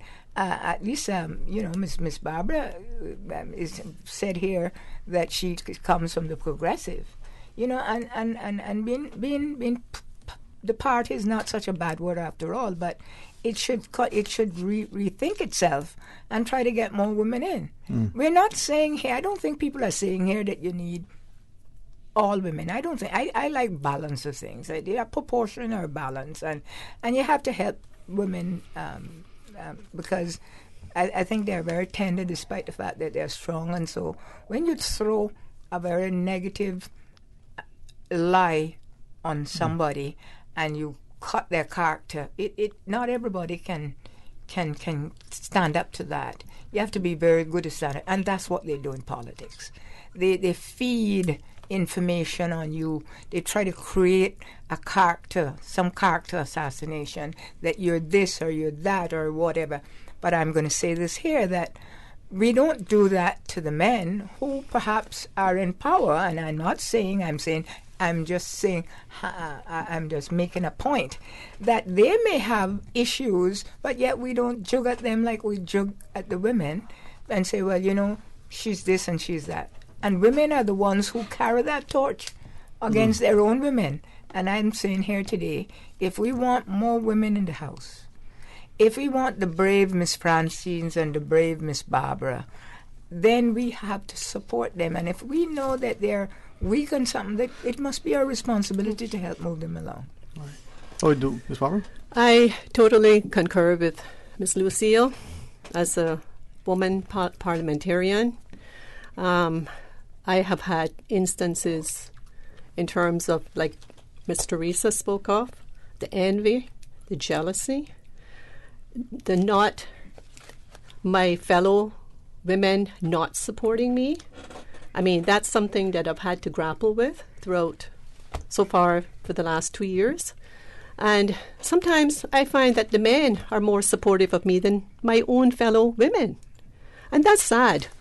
That's very sad, because in Cayman, I find that we don't, in all aspects, any sort of, wherever we, in our workplace, wherever, we have to support each other and not have this feeling that you feel threatened or you feel like I'm going to take your job. I don't think that's right, because we're all here to serve one purpose, and that's to serve this country. And we have to change that mindset. And that speaks for everyone in this country. in terms of our women. And I think that's what discourages women from running, for running in political office. You have the whole sexist attacks. You have, my family sometimes, people are criticizing or some issue with my family.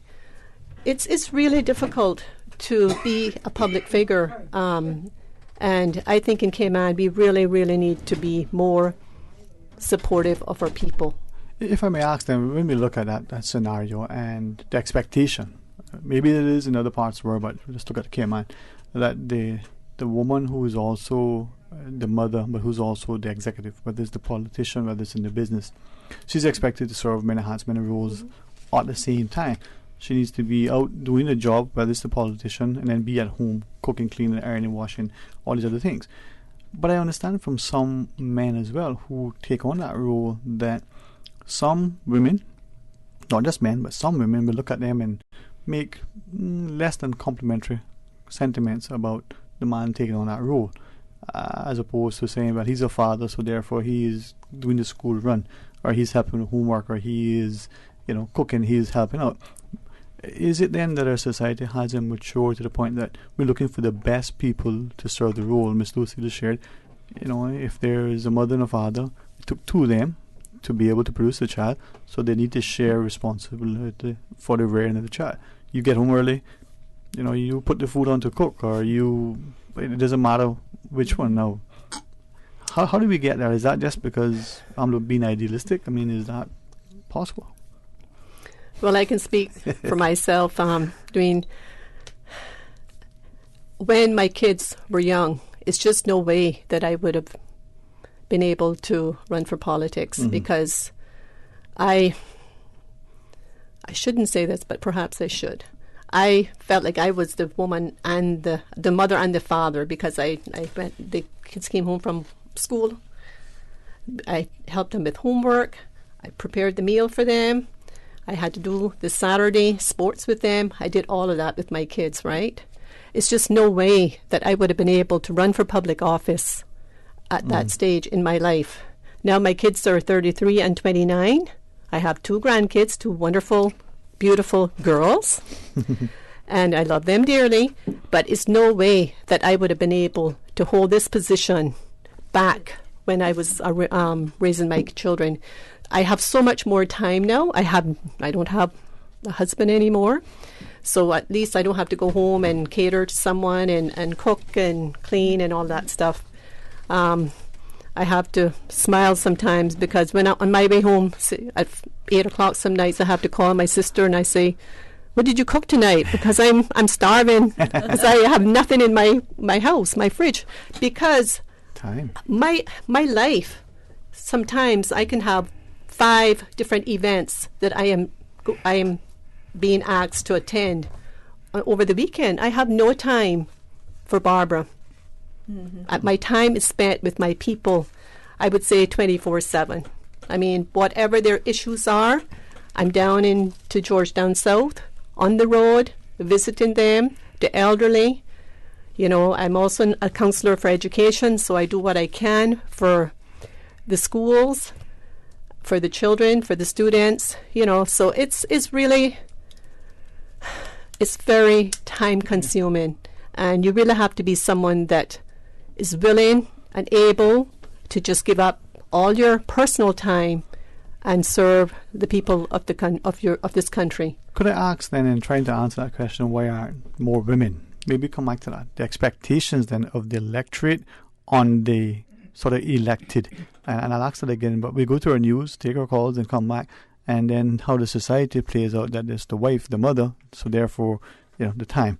All right, when we come back, we'll talk today. Radio Cayman. Radio Cayman's newsroom. These are the biggest stories right now. 2018 is another strong year for population growth. Earlier this month, the Economics and Statistics Office published the 2018 Compendium of Statistics, which estimates an end-of-year population of 65,813, 36,700 of which were listed as Caymanian. The largest district, Georgetown, clocked at 53% of the population, with Boddentown as the second largest district, beating out West Bay by only a few dozen people. 96.9% of the population lives on Grand Cayman, with 2.8% living on Cayman Brac and 0.3% on Little Cayman. Good afternoon, I'm Dion Anglin with your headlines and news elsewhere. A landmark French trial is due to begin to decide whether a diabetes pill prescribed for weight loss was behind the deaths of up to 2,000 people. Servier, the drug's manufacturer, is accused of deceiving users over the killer side effects of a drug later used to treat overweight diabetics. Believed to be one of France's biggest healthcare scandals, the firm is on trial for manslaughter and deceit. A revolutionary new class of cancer drug that can treat a wide range of tumors has been approved for use in Europe for the first time. Tumor-agnostic drugs do not care where the cancer is growing in the body as long as it has a specific genetic abnormality inside. They said the approach had the potential to cure more patients and cut side effects. The drug that has been approved is called leratractinib. And the Duchess of Sussex has told the teenage girls in a deprived part of South Africa she is with them as a woman of colour and as their sister. Meghan was visiting a woman and children's centre in Nyanga Township alongside her husband, Prince Harry. It's the pair's first official overseas tour with 4-month-old Archie. That's a wrap of your headlines. I'm Dion Anglin. Radio Cayman, the voice of the Cayman Islands. What's happening in your community? News and information, music and more. You can find us. www.radiocayman.gov.ky. Like us on Facebook and follow us on Twitter. Radio Cayman is your choice, your voice for today's biggest news. Radio Cayman.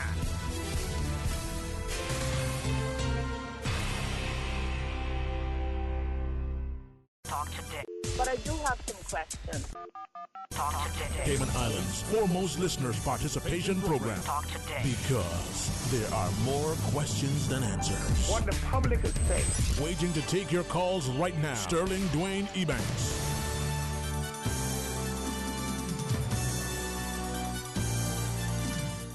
Afternoon. Welcome back to Talk Today. Thanks for joining us in the studio. Miss Francine Jackson, Miss Ivor Johnson, Miss Barbara Conley, and Miss Lucille Seymour, as we're talking about an election held 60 years ago today, where we had 4, women, pioneers, brave ladies championing. Now, Miss Susan, did you share there's a caller online? Was that my turtle stew that was being delivered? All right, let's check. All right, let's go to our phones. Hey, good afternoon, welcome. You come in here more than me, man. Good afternoon, man. How are you? You don't need no help from me, right? You sure? Okay. Okay. Mr. Deal. All right. Hello? Yes, sir. Good afternoon. Good afternoon. Yes, good afternoon, Mr. Sterling. Good Depends. You are my corn turtle? Huh? Am I sea pie? Am I custard out cornbread? No? No, I don't. Yeah. All right. Talk to us, man. That's in there. I don't have a whole bunch of time to chat, but I just want to, make those women know that anytime there's a woman on the ballot in West Bay, I vote for them. I have a few theories on these things. If there's so many women on the island and so little representation, and how a man's nature was pointed out about how he only uses one part of his brain most of the time. In the animal world, the lion comes in and he kills all the male youth in that pride. He don't want no competition in that hierarchy of how he rules and run things, while a woman has more compassion for their children and their youth. And we need that here in Cayman. Mm-hmm. And, like they were saying something earlier about a good woman behind every good man. There was a joke about President Obama going to eat and went and sat down and was eating, and out comes the owner of the restaurant that his wife knew, and she was talking to him. And Obama said to her, "Oh, that was your boyfriend. Just imagine, you could be the owner of this restaurant if you had stayed with him." She said to him, "He would have been president of the United States if I had stayed with him." So just remember that, women built this country when we were, men like us was out on the water, and they ran this country, and they did contracts for homes. They did just about everything. If it wasn't for my grandfather in my life, I wouldn't really have a father figure to speak of, and I have high regard for the women of this country. Very intelligent, very compassionate, cares about their people. I just wish the opportunities were there where they didn't have to devote all their time to their family, and more men would step up to the plate and back our women, knowing the fact that the women has some of the skills that is needed in our country right now and some of the ideas and thoughts. We just got to give them a better chance, a more even playing field. And the women need to support our women. That's where I see a lot of problems, women talking bad about other women. And when you look in the mirror, that's the same thing that is all around. We don't support our own, and we need to change that mentality. And thanks, Miss Lucille Seymour, and thanks, Miss Connolly, for stepping out and being successful. And thanks, Miss Francine, for being you and putting so much into West Bay. And thanks again for all y'all women for just stepping out and putting y'all's opinion out there, because I will back y'all, because, we need y'all.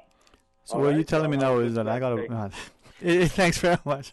Appreciate it. But caller, enjoy your afternoon, man. All right. Yes, I'm hungry too, Sterling. I'm waiting on custard top cornbread, but yeah, good for you, I'm man. losing weight waiting for that thing. You were a few pounds, on the house side, so it's good that talk to you later, my friend.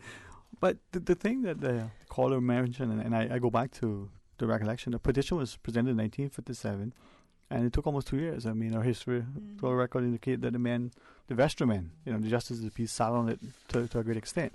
I want to read something that one of our great researchers shared with us from the 2018 UN Women's Report.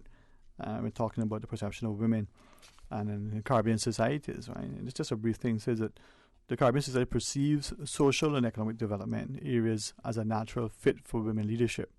So when asked separately what the respondents thought male and female leaders would be more likely to produce or to prioritize while in office, so that people believe that women would have a greater focus on eliminating poverty. As a response of 33%. 31% thought that building schools, hospitals, and clinics, and 33% say strengthening the moral or religious fabric of the nation. But male leaders were seen to be more likely to take their country to war. And 50% thought that.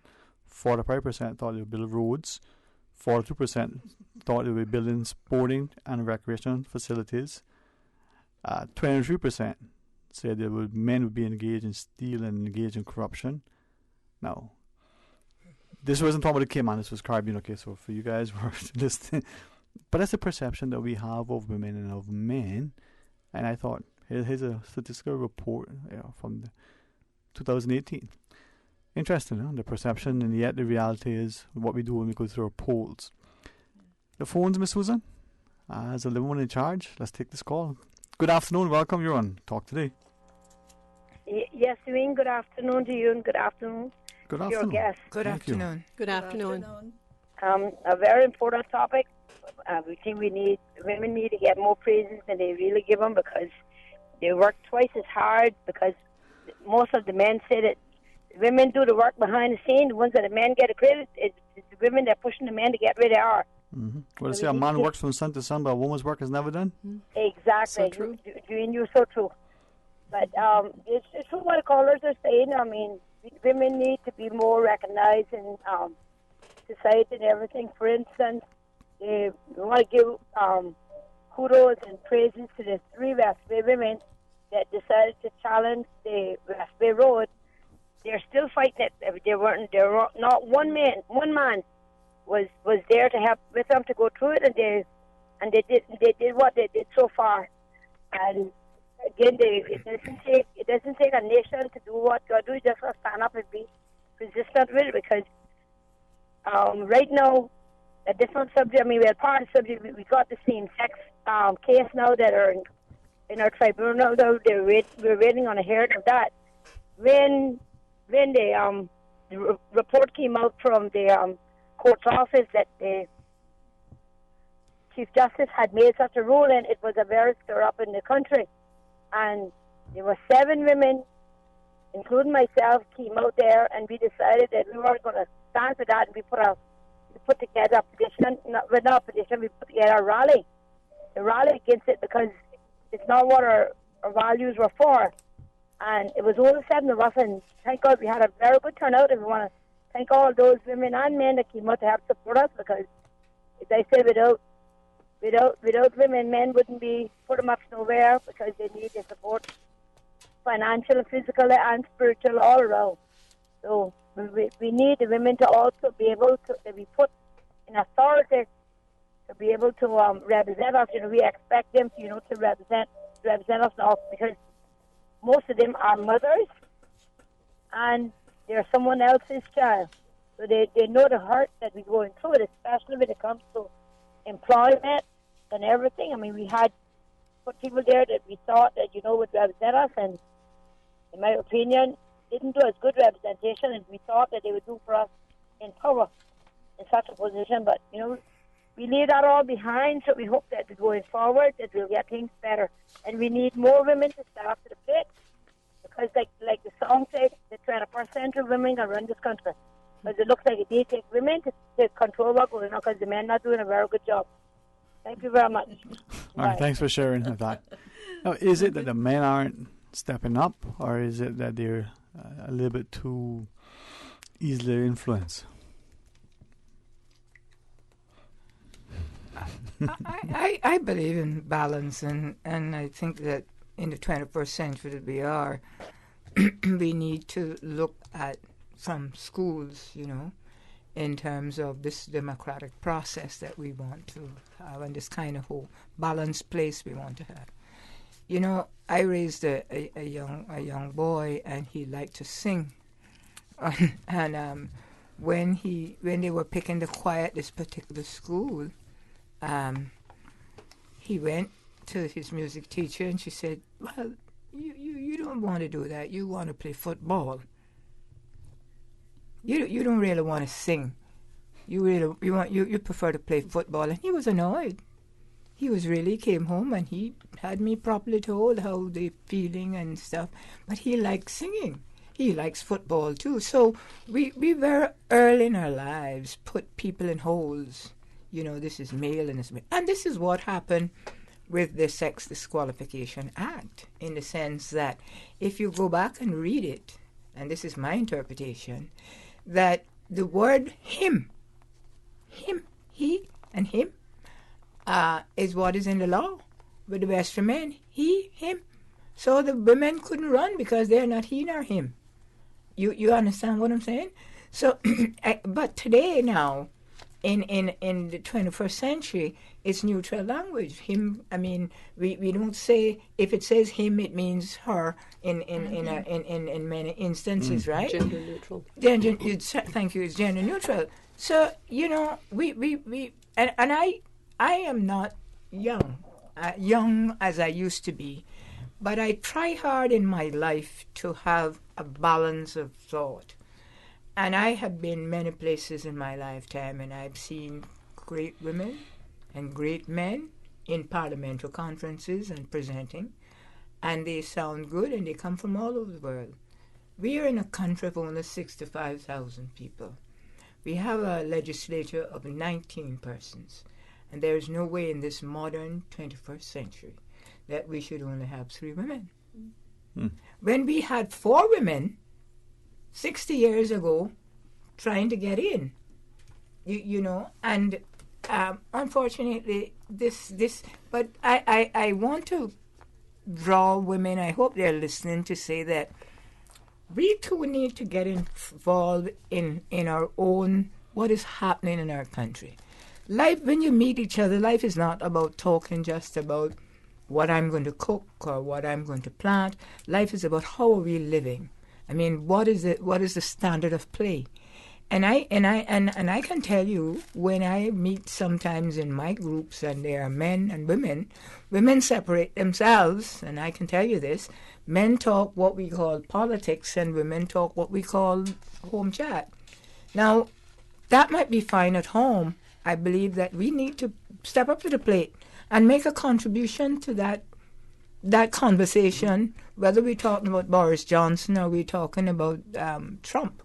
We should be able to make a contribution to that. And I believe that this is not just for any sex. And I grew up with a mother who, God help her the way she was, who was not afraid to put her mouth in anything, you know, and raised 11 of us by herself, you know, as a woman. And with my teachers, who were very, very influential in my life, who taught me that there was good in me, and I could make it. And those of us around this table, and don't care how old we are, if we are very conscious about getting women involved, we must encourage them. Every day I pass, I ask someone, would you run into politics? Mm-hmm. Oh, no, Miss Seymour, that's too hard for me. There's nothing hard about politics. It's an easy subject. You know, Miss Ivy, she has nieces. You have granddaughters. Barbara has granddaughters. You have daughters.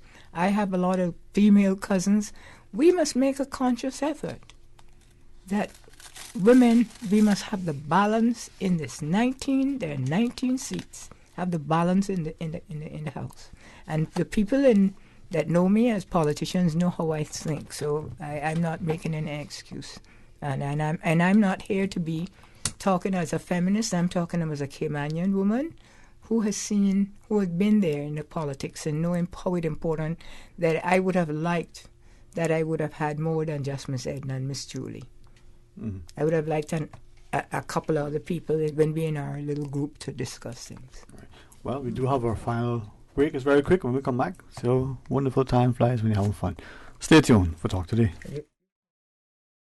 I'm going to Vamp Motors to test drive the new 7-seater Rush. They have some really sweet deals going on now, not true? Yep, on SUVs. And they sweeten the deal by giving you a warm oven-baked cookie with each test drive. Better test drive more than one, just to be sure. Take a test drive for a sweet surprise this month at Vamp Motors. Test drive any SUV and receive a freshly baked cookie. It's our way of saying thanks for dropping by to check out our huge sale on every SUV in stock. Save up to $4,400 during Vamp's summer SUV sale. That's every SUV in stock on sale for thousands off or cash back. Sweeten the deal only at Vamp Motors, Walkers Road. We at The Wharf have the only multi-purpose conference room in Cayman, providing high-speed internet and all state-of-the-art audio and visual, and are now open and ready for your meetings and events. Multiple wireless microphones and Dolby surround speakers make your presentations on the giant screen clear and interactive. Imagine your meetings with a view, a full bar and kitchen on site where all your needs are cared for, just a few steps away from the Caribbean Sea. All F&B will be customized to your preference. Call 949-2231 or email info@wharf.ky to start planning your waterfront meeting now. Are you a natural performer? Can you sing, dance, or play an instrument? Are you known as a gifted comedian? Older persons who can do a star turn are invited to call the Department of Children and Family Services on 949-0290 today. Sign up by Monday, 30th of September to be one of the acts to perform in next month's big stage event on the 10th of October at the Hartwell Theatre during Older Persons Month. The Breeze Fusion is back Saturday, November 2nd. Bigger and better. Now featuring a 5K walk run and a 10K run for half marathon trainers. Join the fun and help raise funds for the Central Scranton Park and the NCVO. Save the date or register now at CaymanActive.com or at Radio Cayman Studios. Registration is only $15 if registered by September 30th. And all early registrants enter to win a Cayman Airways voucher. The Breeze Fusion 5K, 10K walk run. Saturday, November 2nd. Talk today. But I do have some questions. Talk today. Cayman Islands' foremost listeners participation program. Talk today. Because there are more questions than answers. What the public is saying. Waiting to take your calls right now. Sterling Dwayne Ebanks.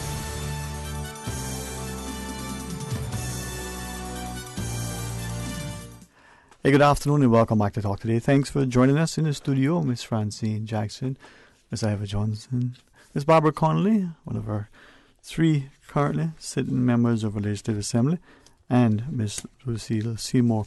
And I think together with Miss Barbara, you guys can be colleagues in sharing the experiences. Maybe one day we'll have a show with the female parliamentarians and hear the, what is it like here as elected members, and then travelling and wondering to what extent the female parliamentarians, how they're treated, if it's the same, if it's different. Do they have to encounter some of the things that women generally experience, whether in business or other parts? Now, as you shared, Ms. Lucy, hopefully not just the next election, but between now and then, and increasingly in business and elsewhere, that we see more of our women not just stepping up, but being encouraged, supported, promoted, being nurtured, being developed. The intellect is there, the ambition is there, the ethics, the ethos, but something somewhere is amiss. Mm-hmm. Now, we all have a theory. Maybe we'll find it a solution, right, Ms. Lucille? Perhaps.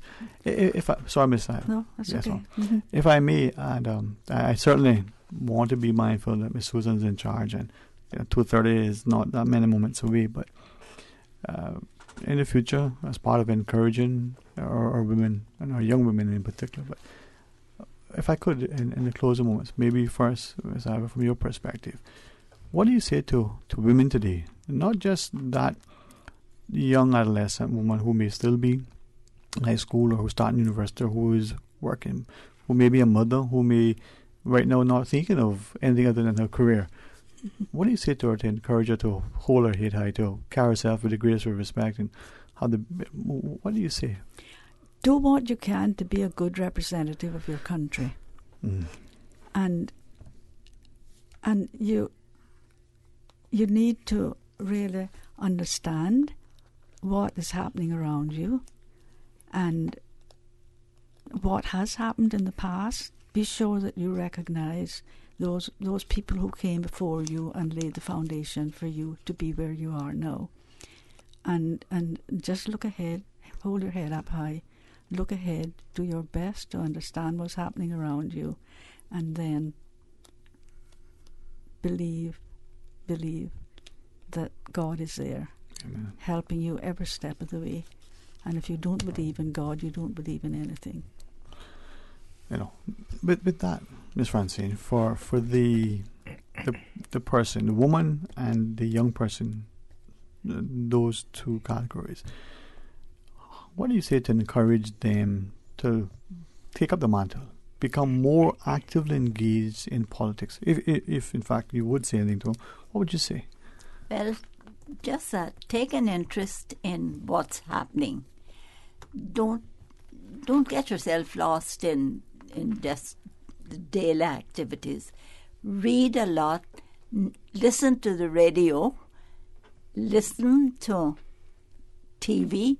Read a lot, and just the other day I was speaking to somebody who said, and I really inquired about something that had happened, and the lady said, I never buy a newspaper, I never read the paper. And I said, you've got to read the paper every day, or at least listen to news and know what's happening. Take an interest and know that you can be a part of what's happening. I would never have believed that 60 years from I signed that paper that I would be talking about it. I mean, I can't believe it myself, but I am so grateful. God has been so good, and He will be good to all of us. But just know that you can do that. You can be the force that this island needs to carry on. And that we have to be. Now, before I ask Miss Barbara for her final thoughts, Miss Lucy, we start with you, but your sentiment. I know we're out for time, but the honor is mine to be in this esteemed company, and everybody knows how I feel that I would like more women in the house, but I'm happy to have been here to hear the history of things. But I want to remind young people of the edifice that is in front of the alley, where the older woman is giving the young woman on the edifice aspiration, go and is facing the alley. Actually, what she's saying, listen, that is yours. You have that opportunity. That is where we want you to go. And I want them to go out and surrounding that at the over 300 names that gave us the opportunity to have the right to vote and to be part of the political process. Thank you all very much. Thank you, Miss Francine. Thank you, Miss Ivy, who is my son, a school teacher. And thank you, Miss Barbara. I'm really, really proud to be here. Miss Barbara. Yes, Dwayne, thank you for this opportunity. It's been a wonderful 2 hours spent with women of quality. I mean, the women that I sit here with today, I have the utmost respect for. And I want to thank you all for being here. I've learned so much from you all today, and I want to thank you. Also, because of the women's suffrage movement, I certainly would not be here today as a woman parliamentarian if it wasn't for you all. So I want to really humbly thank you all for giving me this opportunity. In terms of women and encouraging women, and empowering women to run in 2021, I want them to join me in our next election in 2021. Finally, I'd like to thank Celebrate Cayman and their team for providing these 2 shows today, which I think was very informative, very interesting, and it was a real history lesson for all of us. Thank you. Well, I am. Thank you. No, thank you, Mr. Chair, too. Honored thank that, you. Yes, thank you so much. Genuinely, it's my honor. It's my honor to be here. Thank you. I'm hopeful that our mothers and our sisters and our daughters in particular will see that they come from great stock, that they'll look to the 4 of you as examples, but then look with great respect to the many, countless women in our society who are still with us, and borrow a page from their book, reach out to them, and be willing to set their sights higher, raise their standards, and not let others devalue them, not let others define them in a negative way. And I think to Miss Carr, for instance, over, as you mentioned, Celebrate Cayman and her team, for not just helping us facilitate this program, but the deference that they're showing to our people. Mm-hmm. This is a great nation. We just need to embrace it, support it, champion it, but share it with others. And when I walk about the streets, I feel wow. I might not be that tall, when you stand next to some people, but I hold my head high because they're great people in this nation. So, ladies, thank you very much. Thank you so much. Thank you again. Thank you. To our listeners, please do all you can to celebrate Cayman and his people, and hold your head high, but act, and speak, and walk with a respectful tone. Until tomorrow, be blessed.